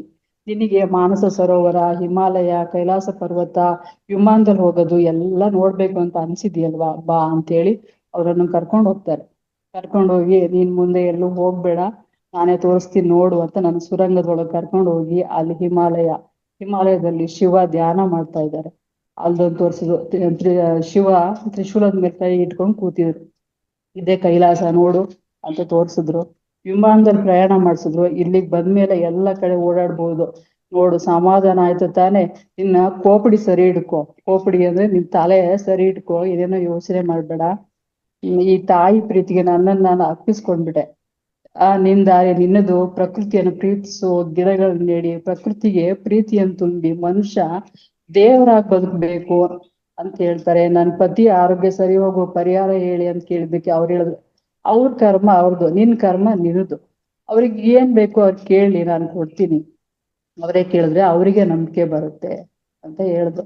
ಈ ತರ ಸೀತಾಮಾತೆ ನನ್ ಜೊತೆಗೆ ಮಾತಾಡಿದ್ರು. ಅವ್ರು ಬಂದಾಗ ನನಗೆ ಈ ತರ ಎಲ್ಲ ಬಿಂದಿಗೆ ನೀರ್ ಸುತ್ತದ ಹಾಗೆ ಅದು ಸೂಚನೆ, ನಮ್ಮ ಮನೆಗೆ ಏನೋ ಒಂದ್ ಶಕ್ತಿ ಬರ್ತಾ ಇದೆ ಅಂತ. ಆಮೇಲೆ ನನ್ ಬೆನ್ನಲ್ಲಿ ಪೂರ್ತಿ ರೈಸ್ ಆಗುತ್ತೆ, ಚಕ್ರಗಳೆಲ್ಲ ರೊಟೇಟ್ ಆದಂಗೆ ರೈಸ್ ಆದಾಗ ಅವಾಗ ಓ ಅಮ್ಮ ಬಂದಿದ್ದಾರೆ ನಮ್ಮ ಮನೆಗೆ ಅಂತ ನನ್ಗೆ ಇವಾಗ ಅರ್ಥ ಆಗುತ್ತದೆ. ಆಮೇಲೆ ಕಾರ್ತಿಕ ಮಾಸದಲ್ಲೂ ಅಷ್ಟೇ, ನಾವು ಬಾಗ್ಲಲ್ಲಿ ದೀಪ ಎಲ್ಲ ಇಡ್ತೀವಲ್ವಾ, ಇಟ್ಬಿಟ್ಟು ನಾನು ಹೊರಗಡೆ ಧ್ಯಾನ ಮಾಡ್ತಾ ಇರ್ಬೇಕಾದ್ರೆ ಒಂದು ಶಿವಂದು ಓಂ ಅಂತ ಒಂದು 9 ಸರಿ ಕೇಳ್ತಾ ಇತ್ತು. ಕೇಳಾದ್ಮೇಲೆ ಧ್ಯಾನ ಮಾಡಿ ಒಳಗಡೆ ಒಳಗಡೆ ನೋಡಿದ್ರೆ ಆ ದೀಪ ಬಾಗ್ಲಲ್ಲಿ 2 ಹಂಗೆ ಇದೆ, ಅದ್ರ ಬತ್ತಿ ಮಾತ್ರ ಮುಂದೆ ಹೋಗಿ 2 ಉರಿತಾ ಇತ್ತು. ಅದೇನಂತ ನನಗೆ ಗೊತ್ತಾಗಿಲ್ಲ ಇನ್ನು, ಅದೇನೋ ಮಾಸ್ಟರ್ಸ್ ಆ ತರ ಮಾಡಿದಾರೋ ಏನೋ ಗೊತ್ತಿಲ್ಲ. ಆಮೇಲೆ ಒಂದಿನ ಹಿಂಗೆ ಮೊನ್ನೆ ಧರ್ಮಸ್ಥಳಕ್ಕೆ ಹೊರಟಾಗ ನನಗೇನೋ ಒಂದ್ ಥಾಟ್ ಬಂತು, ಅಲ್ಲಿ ಗರ್ಭಗುಡಿ ಒಳಗಡೆ ಹೋಗಿ ಧ್ಯಾನ ಮಾಡಿದ್ರೆ ಎಷ್ಟ್ ಚೆನ್ನಾಗಿರುತ್ತೆ, ಅಲ್ಲಿ ಎನರ್ಜಿ ಎಷ್ಟ್ ಚೆನ್ನಾಗಿರುತ್ತಲ್ವಾ ಅಂತೇಳಿ. ಅದೆಲ್ಲ ಸಾಧ್ಯನಾ ಗೊತ್ತಿಲ್ಲ. ಒಂದ್ ತಾಟ್ ಹಂಗ ಹಾಕೊಂಡ್ ಹೋದೆ. ಅಲ್ಲಿ ಹೋದ್ರೆ ನನಗೆ ಅದು ಇಲ್ಲಿ ತಾಟ್ ಹಾಕೊಂಡ್ ಹೋಗಿದ್ದೆ ಅಲ್ಲಿ ನೆನ್ಪಿಲ್ಲ. ಅದು ಜನ ಏನು ಅಷ್ಟ್ ಇರ್ಲಿಲ್ಲ. ಆದ್ರೂ ನಿಲ್ಸಿದ್ರು ಅಲ್ಲೆಲ್ಲ ಒಳಗಡೆ. ನಿಲ್ಸಿದ್ಮೇಲೆ ಅಲ್ಲೊಂದ್ ಇಬ್ರಿಗೆ ಪಾಂಪ್ಲೆಂಟ್ ಕೊಟ್ಟು ಧ್ಯಾನದ್ದೆಲ್ಲ ಹೇಳ್ದೆ. ಧ್ಯಾನ ಮಾಡ್ಬೇಕಂತ ನಿಂಗೆ ನೆನ್ಪಿಲ್ಲ. ಆಮೇಲೆ ಒಂದ್ ಟೈಮ್ ಇದೆಯಲ್ಲ ಅಂತ ಒಂದ್ 5 ನಿಮಿಷ ಧ್ಯಾನ ಮಾಡ್ದೆ. ಧ್ಯಾನ ಏನ್ ಎನರ್ಜಿ ಇದೆ ಒಳಗಡೆ. ಧ್ಯಾನ ಆದ್ಮೇಲೆ ಅದು ಲೈನ್ ಎಲ್ಲ ಮೂವ್ ಆಯ್ತು. ನಾನ್ ಅನ್ಕೊಂಡಿದ್ ತಾಟಿಗೂ ಆ ಯೂನಿವರ್ಸ್ ನಮ್ ಮಾತನ್ನ ನೆರವೇರ್ಸ್ಕೊಡುತ್ತಲ್ವಾ ಅದು. ನಾನ್ ಮರ್ತಿರ್ಬೋದು, ಆದ್ರೆ ಅದು ಯಾವತ್ತೂ ಮರೆಯೋದಿಲ್ಲ ಅಂತೇಳಿ ಅನಿಸ್ತು. ಈ ತರ ಎಲ್ಲ ಅನುಭವ ಆದಾಗ ನನಗೆ ಈಗ ಅನ್ಸಿದ್ದು ಏನಂದ್ರೆ, ನಾನು ಹೋಗೋದ್ರ ಒಳಗಡೆ ಏನಾದ್ರು ಒಂದು ಗುರುತು ಬಿಟ್ಟು ಹೋಗ್ಬೇಕು. ನಾನು ಪಿರಮಿಡ್ ಕಟ್ಬೇಕು, ಜನರಿಗೆ ಬಂದು ಧ್ಯಾನ ಪ್ರಚಾರ ಮಾಡ್ಬೇಕು ಅಂತ ತುಂಬಾ ಇಷ್ಟ. ಯಾವ ಸ್ಕೂಲ್ಗಳಿಗೆಲ್ಲ ಸ್ಕೂಟಿ ಇವಾಗ ಕಲ್ತ್ಬಿಟ್ಟು ಧ್ಯಾನ ಪ್ರಚಾರ ನಮ್ ಸುತ್ತ ಹಳ್ಳಿಗೆಲ್ಲ ಪ್ರಚಾರ ಮಾಡಿದೀನಿ. ಆಮೇಲೆ ನಾನು ಯಾರ್ ಕಂಡ್ರು ಧ್ಯಾನದೇ ಹೇಳೋದು. ಈಗಲೂ ಪ್ರಚಾರ ಕುರಿ ಕಾಯವರೆಗೂ ಬಿಡೋದಿಲ್ಲ, ಕರ್ಸಿ ಕೂರ್ಸಿ ಧ್ಯಾನ ಮಾಡಿಸ್ತೀನಿ. ಆ ತರ ಮಾಡ್ತಾ ಇದ್ದೀನಿ. ಈ ತರ ಧ್ಯಾನಕ್ ಬಂದ್ಮೇಲೆ ಈ ತರ ಎಲ್ಲ ಅನುಭವ ಆಯ್ತು. ಆಮೇಲೆ ಒಂಥರ ಬೇಜಾರಾಗಿ ಒಂದಿನ ವಾಕ್ ಹೋಗ್ತಾ ಇರ್ಬೇಕಾದ್ರೆ ಒಂದಿಷ್ಟ ಹತ್ರ ನೆರಳು ತರ ಮೇಲ್ ಹಿಂಗ್ ಬಂದ್ ಹಿಂಗ್ ಟಪ್ ಅಂತ ಕೆಳಗಡೆ ಏನಿದು ಅಂತ ಅನ್ಕೊಂಡೆ.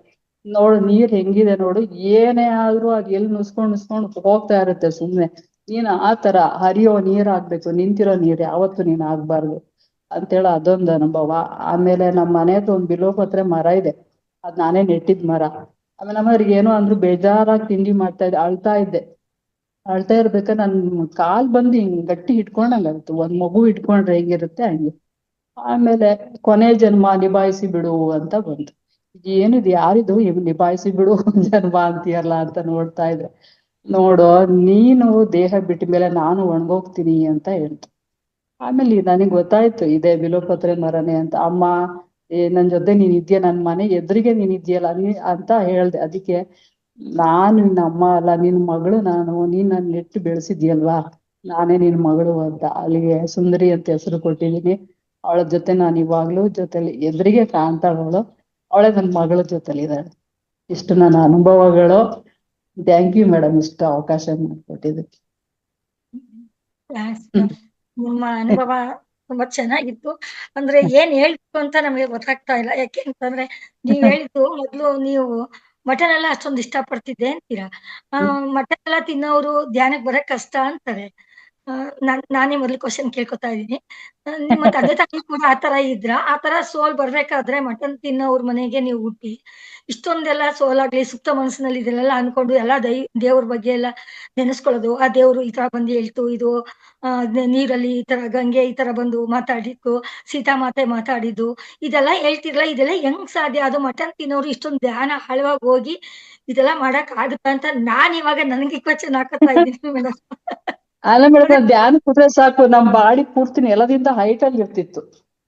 ಅಷ್ಟು ಹೈಟ್ ಅಲ್ಲಿ ಕುತ್ಕೊಂಡು ಧ್ಯಾನ ಮಾಡ್ತಿದ್ದೆ. ಧ್ಯಾನ ಮಾಡಿದ್ರೆ ಬರೀ ಹಿಮಾಲಯ, ನನಗೆ ತಾರಡ ಗಿಡ ಏನು ಗೊತ್ತಿಲ್ಲ, ಸುಮ್ನೆ ಹಿಮಾಲಯಕ್ಕೆ ಹೋಗೋದು, ಅಲ್ಲೆಲ್ಲ ದೊಡ್ಡ ದೊಡ್ಡ ಬೆಂಕಿ ಉರ್ದಂಗ್ ಆಗೋದು, ಪಿರಮಿಡ್ ಕಾಣೋದು. ಏನಿದ್ ಬೆಂಕಿ ಉರಿತಾ ಇದೆ, ನಿನ್ ಕರ್ಮ ಎಲ್ಲ ಸುಟ್ಟೋಯ್ತು, ನಾಶ ಆಯ್ತು, ಇನ್ನರ್ ವಾಯ್ಸ್ ಆತರ ಬರ್ತಾ ಇತ್ತು. ಅಂದ್ರೆ ನೀವ್ ಬೇರೆ ಯಾವುದೋ ಒಂದು ಜನ್ಮದಲ್ಲಿ ಯಾವುದೋ ಒಂದು ಅಧ್ಯಾತ್ಮದವ್ರ ಮನೇಲಿ ಹುಟ್ಟಿ ಕೊನೆಗೆ ಇಲ್ಲಿ ಜನ್ಮ ತಾಳಿದೀರ ಅಂತ ಅನಿಸ್ತಾ ಇದೆ ನನ್ಗೆ. ಹೌದು. ನಾವು ತುಂಬಾ ಅಧ್ಯಾತ್ಮದವ್ರ ಮನೇಲೆ ಹುಟ್ಟಿರೋದು. ನಮ್ ತಂದೆ ತಾಯಿ ಕೂಡ ಪುರೋಹಿತ್ಯ ಮನೆ ತಂದವ್ರೇನೆ. ನಮ್ ಒಂದ್ ಪೀಳಿಗೆನೆ ನಮ್ದು ಪುರೋಹಿತ್ಯ ಮಾಡೋದು.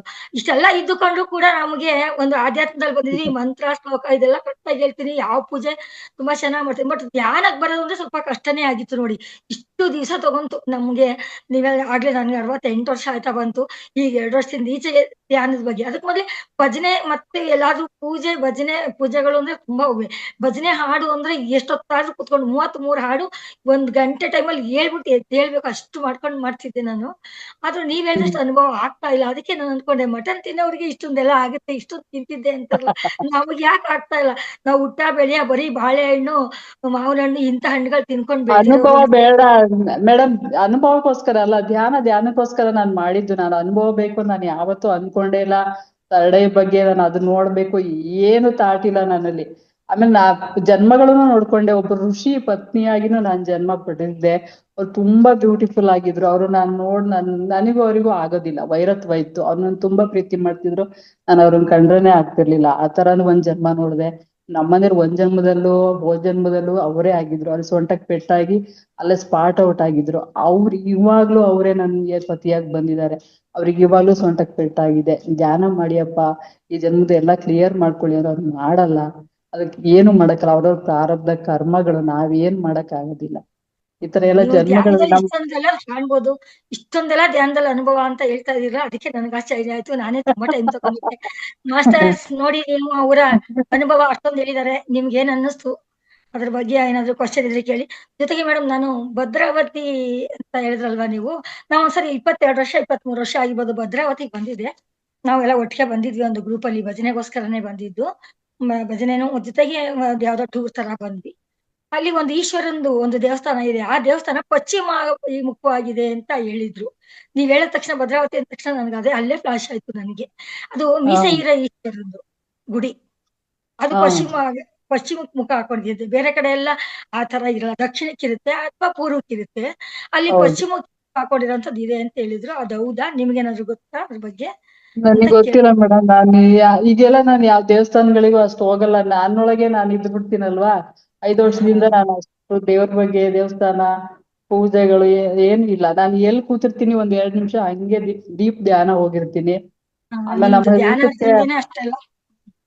ಮನೇಲಿ ನಾವಿಬ್ರೇ ಇರೋದ್ರಿಂದ ನಮ್ಗೇನ್ ಯಾವ ಡಿಸ್ಟರ್ಬೆನ್ಸ್ ಇಲ್ಲ. ನಾನು ಯಾವಾಗ 24 ನಿದ್ದೆ ಬಂದ ನಿದ್ದೆ ಎದ್ದಾಗೆಲ್ಲ ಧ್ಯಾನದಲ್ಲೇ ಇರೋದು. ಪ್ರಕೃತಿ ಸುತ್ತಮುತ್ತ ಮರ ಗಿಡ ಇದೆ, ಅದ್ರ ಜೊತೆಗೆ ಮಾತಾಡ್ತಾ ಇರ್ತೀವಿ. ಹಂಗೆ ನಾನ್ ಸಂತೃಪ್ತಿಯಾಗಿ ಸಮಾಧಾನವಾಗಿದ್ದೀನಿ. ಅಥವಾ ಏನೋ ಒಂದು ಇದು ಕೇಳ್ಕೊಂಡ್ ಬಂದಿದೆ, ತುಂಬಾ ಚೆನ್ನಾಗಿ ಸೌಕರ್ಯ ಇದೆ. ಆಯ್ತು ಮೇಡಮ್, ನಮ್ಮ ಮಾಸ್ಟರ್ಸ್ ಎಲ್ಲ ಏನ್ ಕೇಳ್ತಾರೆ ನೋಡೋಣ. ಕೇಳಿ. ಮಾತಾಡಿ ಮೇಡಮ್, ಸುಷ್ಮಾ ಅವರೇ.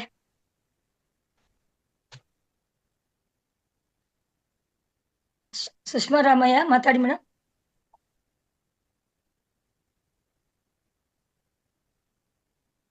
ಅನ್ಮ್ಯೂಟ್ ಆಗಿಲ್ವಾ? ಆಯ್ತು ಮೇಡಮ್, ಆಯ್ತು. ನಮಸ್ತೆ ಎಲ್ಲಾ ಮಾಸ್ಟರ್ಸ್ ಗಳಿಗೂ. ನಮಸ್ತೆ ಮೇಡಮ್. ಪ್ರಭಾ ಮೇಡಮ್ಗೆ ನಮಸ್ಕಾರ ಮೇಡಮ್. ನಮಸ್ಕಾರ. ನಮಸ್ಕಾರ. ತುಂಬಾ ಚೆನ್ನಾಗಿ ಹೇಳಿದ್ರ. ರಾವಣಾಸುರ ಅವರುನು ಧ್ಯಾನ ಮಾಡಿದ್ರು, ಅದು ತುಂಬಾ ಚೆನ್ನಾಗಿತ್ತು ಮೇಡಮ್ ನೀವ್ ಹೇಳಿದ್ದು. ನಮಗೆ ಜ್ಯೋತಿ ಮೇಡಮ್ ಇನ್ನೂ ಚೆನ್ನಾಗಿ, ಅವರು ಚೆನ್ನಾಗಿ ಹೇಳಿದ್ರು. ಜ್ಯೋತಿ ಮೇಡಮ್, ನೀವು ನಿಮ್ ಮನೆಗೆ ಜ್ಯೋತಿ ಅಲ್ಲ ಮೇಡಮ್, ಎಲ್ರಿಗೂ ಜ್ಯೋತಿ. ಅಯ್ಯೋ, ಎಲ್ಲಾ ಮನೆಗೂ ಜ್ಯೋತಿ. ಎಲ್ಲರೂ ಅಷ್ಟೇ ಮೇಡಮ್, ಎಲ್ಲರೂ ದೇವರುಗಳೇ ಅಲ್ವಾ. ಪತ್ರಿಕೆ ಏನ್ ಹೇಳಿದಾರೆ, ಅಲ್ಲ ಎಲ್ಲ ಮೇಡಮ್, ದೇವರುಗಳೇ. ಎಲ್ಲಾರ ಹತ್ರನು ಒಡನಾಟ ಇಟ್ಕೊಂಡು ಎಲ್ಲರ ಹತ್ರನು ಮಾತಾಡಿದೀನಿ, ಅನುಭವ ಪಡೆದಿದ್ದೀನಿ ಅಂತ ಹೇಳ್ತಾ ಇದ್ದೀರಲ್ಲ. ನಿಮ್ಮೊಟ್ಟಿಗೆ ನಾವಿದೀವಲ್ಲ, ನಾವು great madam. Thank you madam. Thank you madam, ತುಂಬಾ ಚೆನ್ನಾಗಿ ಹೇಳಿದ್ರ. ಅವಕಾಶಕ್ಕಾಗಿ ಧನ್ಯವಾದಗಳು madam. Thank you. Thank you.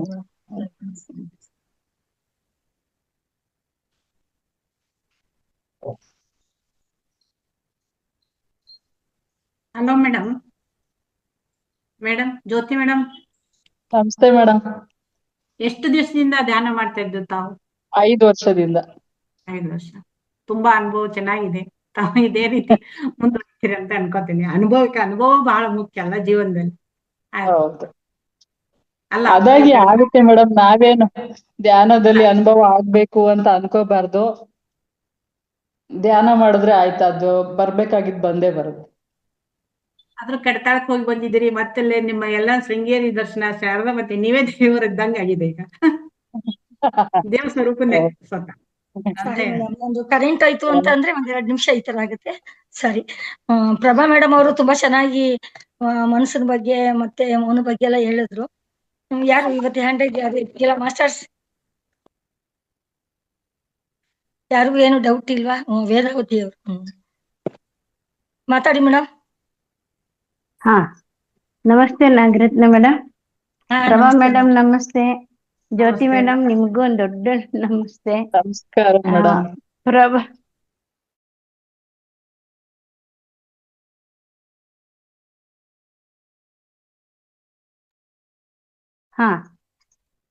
Mute ಆಗಿತ್ತು. ಪ್ರಭಾ ಮೇಡಮ್ ಮೌನದ ಬಗ್ಗೆ ತುಂಬಾ ಚೆನ್ನಾಗಿ ಮಾತಾಡಿದ್ರಿ. ಅದೇ ಮೌನ ಬೆಳ್ಳಿ, ಮಾತು ಬಂಗಾರ. ಹಾಗೆ ಅಲ್ಲ, ಮಾತು ಬೆಳ್ಳಿ, ಮೌನ ಬಂಗಾರ, ಉಲ್ಟಾ ಹೇಳಿದೆ. ತುಂಬಾ ಚೆನ್ನಾಗಿತ್ತು ಮೇಡಮ್. ನಾವು ರೀಸೆಂಟ್ ಆಗಿ ಬುದ್ಧ ಪೂರ್ಣಿಮಾ ದಿವಸ ಫಂಕ್ಷನ್ಗೆ ಹೋದಾಗ ಅಲ್ಲೊಬ್ರು ಸಿಕ್ಕಿದ್ರು ಅವ್ರು ಮೇಡಮು, ಮಾಸ್ಟರ್ ಅವರು 108 ದಿನ ಮೌನ ಇದ್ರಂತೆ ಮನೇಲಿ. ಮನೆ ಕೆಲ್ಸಗಳೆಲ್ಲ ಮಾಡ್ಕೊಂಡು 108 ದಿನ ಇದ್ರಂತೆ. ನಾನು ಹಂಗೂ ಕೇಳ್ದೆ, ನೀವೇನು ಸಂಕಲ್ಪ ಮಾಡ್ಕೊಂಡಿದ್ರಿ ಅಂತ ಕೇಳ್ದೆ. ಏನಿಲ್ಲ ಸುಮ್ನೆ ಹಾಗೆ ಅಂದ್ರು. ಸರಿ ಅಂತ ಸುಮ್ನಾಗುದು. ಚೆನ್ನಾಗಿತ್ತು ಮೇಡಮ್ ನಿಮ್ ಟಾಪಿಕ್, ನೀವ್ ಮಾತಾಡಿದ ರೀತಿ ಸ್ಪಷ್ಟವಾಗಿತ್ತು, ಚೆನ್ನಾಗಿತ್ತು. ಮತ್ತೆ Jyoti madam, thank you. Jyoti madam, ನಿಮ್ಮ ಅನುಭವ ಅಂತೂ ಅದ್ಭುತ.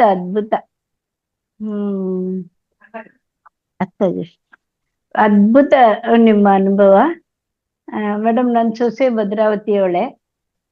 ನಾನ್ ನೆಕ್ಸ್ಟ್ ಟೈಮ್ ಭದ್ರಾವತಿಗೆ ಬಂದಾಗ ಖಂಡಿತ ನಮ್ಮನ್ನ ಭೇಟಿಯಾಗಕ್ಕೆ ಟ್ರೈ ಮಾಡ್ತೇನೆ. ಥ್ಯಾಂಕ್ ಯು ಮೇಡಮ್, ತುಂಬಾ ಚೆನ್ನಾಗಿತ್ತು. ಥ್ಯಾಂಕ್ ಯು, ಧನ್ಯವಾದಗಳು. Thanks madam. ಜ್ಯೋತಿ ಮೇಡಮ್ಗೂ ಧನ್ಯವಾದಗಳು ಮೇಡಮ್.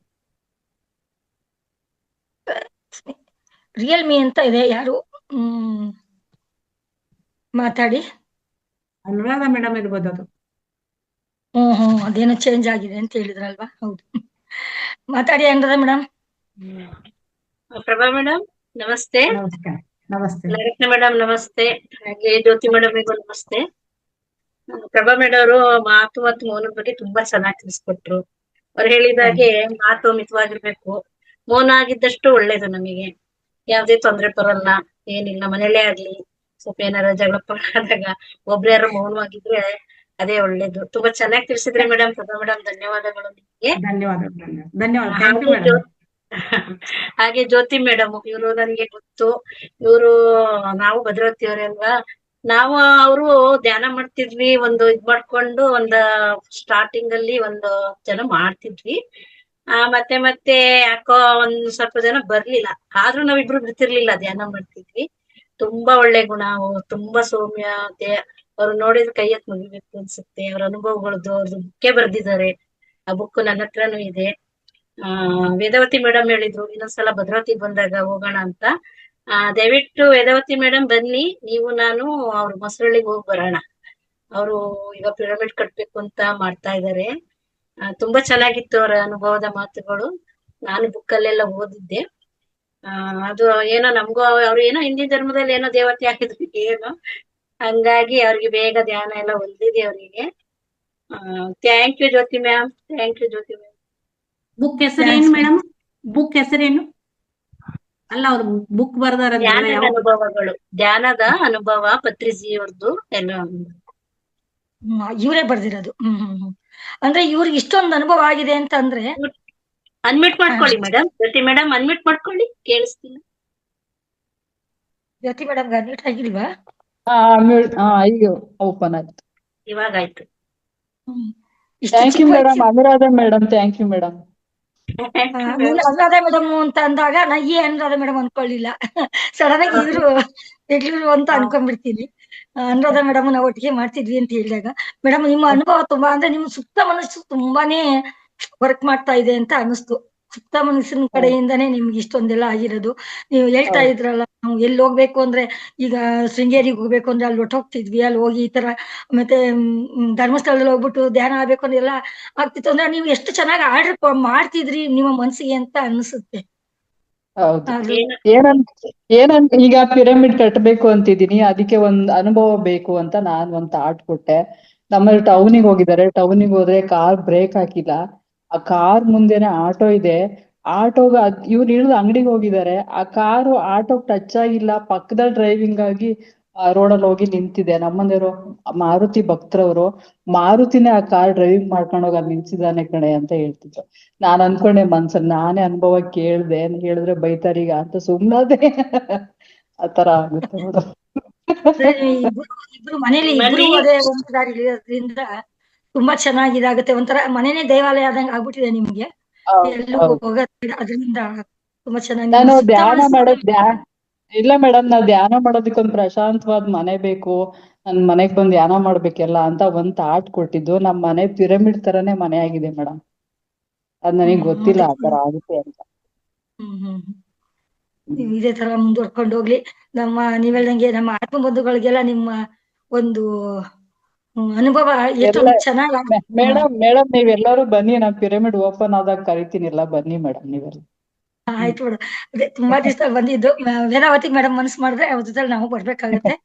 ಮೇಡಮ್ ತುಂಬಾ ಚೆನ್ನಾಗಿ ನೀವು ಇನ್ವೈಟ್ ಮಾಡ್ತಾ ಇದ್ದೀರಲ್ಲ, ಇಷ್ಟೊಂದು ಆಗ್ಲಿ ಎಲ್ಲರೂ ಜೊತೆಗೆ. ಇನ್ಯಾರಾದ್ರೂ ಮಾತಾಡೋರಿದ್ರೆ ಮಾತಾಡಿ. ಮೇಡಮ್ದು ಅನುಭವ ಹಂಚ್ಕೊಂಡಿದ್ದಾರೆ.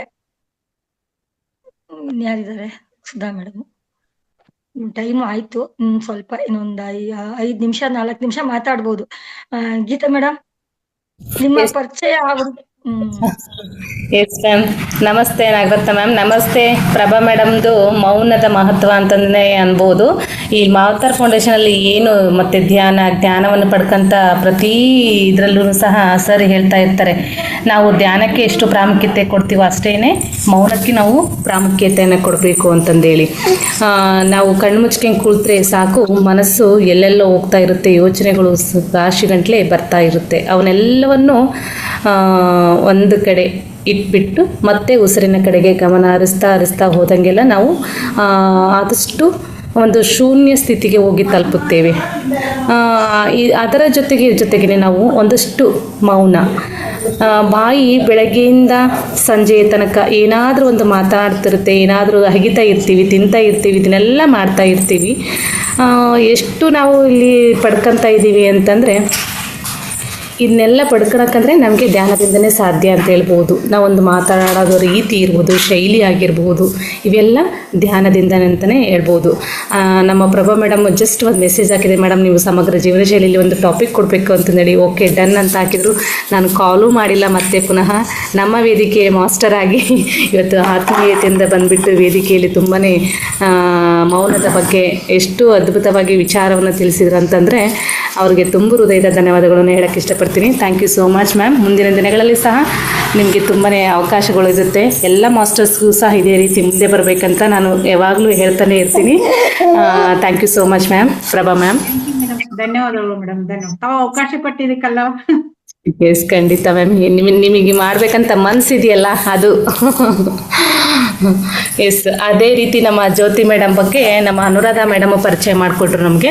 ಮೇಡಮ್ನ ಈ ಥರ ಇನ್ವೈಟ್ ಮಾಡೋಣ, ನಾವು ಅವರ ಒಂದು ಧ್ಯಾನದ ಅನುಭವಗಳನ್ನ ಶೇರ್ ಮಾಡ್ಕೊಳ್ಳೋಣ, ಆಮೇಲೆ ಮತ್ತೆ ನೆಕ್ಸ್ಟ್ ಅವ್ರಿಗೆ ಟಾಪಿಕ್ಗೆ ಅದಕ್ಕೆಲ್ಲ ನಾವು ಅವಕಾಶ ಕೊಡೋಣ ಅಂತಂದೇಳಿ ಮೇಡಮ್ ಅವ್ರದ್ದು ಅನುಭವವನ್ನು ಕೇಳ್ತಾ ಇರಬೇಕಾದ್ರೆ ನನಗೆ ಅನಿಸ್ತು, ಇನ್ನರ್ ಅವೈಕನಿಂಗ್ ಒಂದು ಗ್ರೂಪ್ ಇದೆ, ಅದು ಶ್ರೀಕಾಂತಿ ಮೇಡಮ್ ಅವ್ರದ್ದು ಮತ್ತು ನಿರ್ಮಲಾ ಗುಪ್ತಾ ಮೇಡಮ್ ಅವರು ಆ ವೇದಿಕೆಯಲ್ಲಿ ಇರ್ತಾರೆ.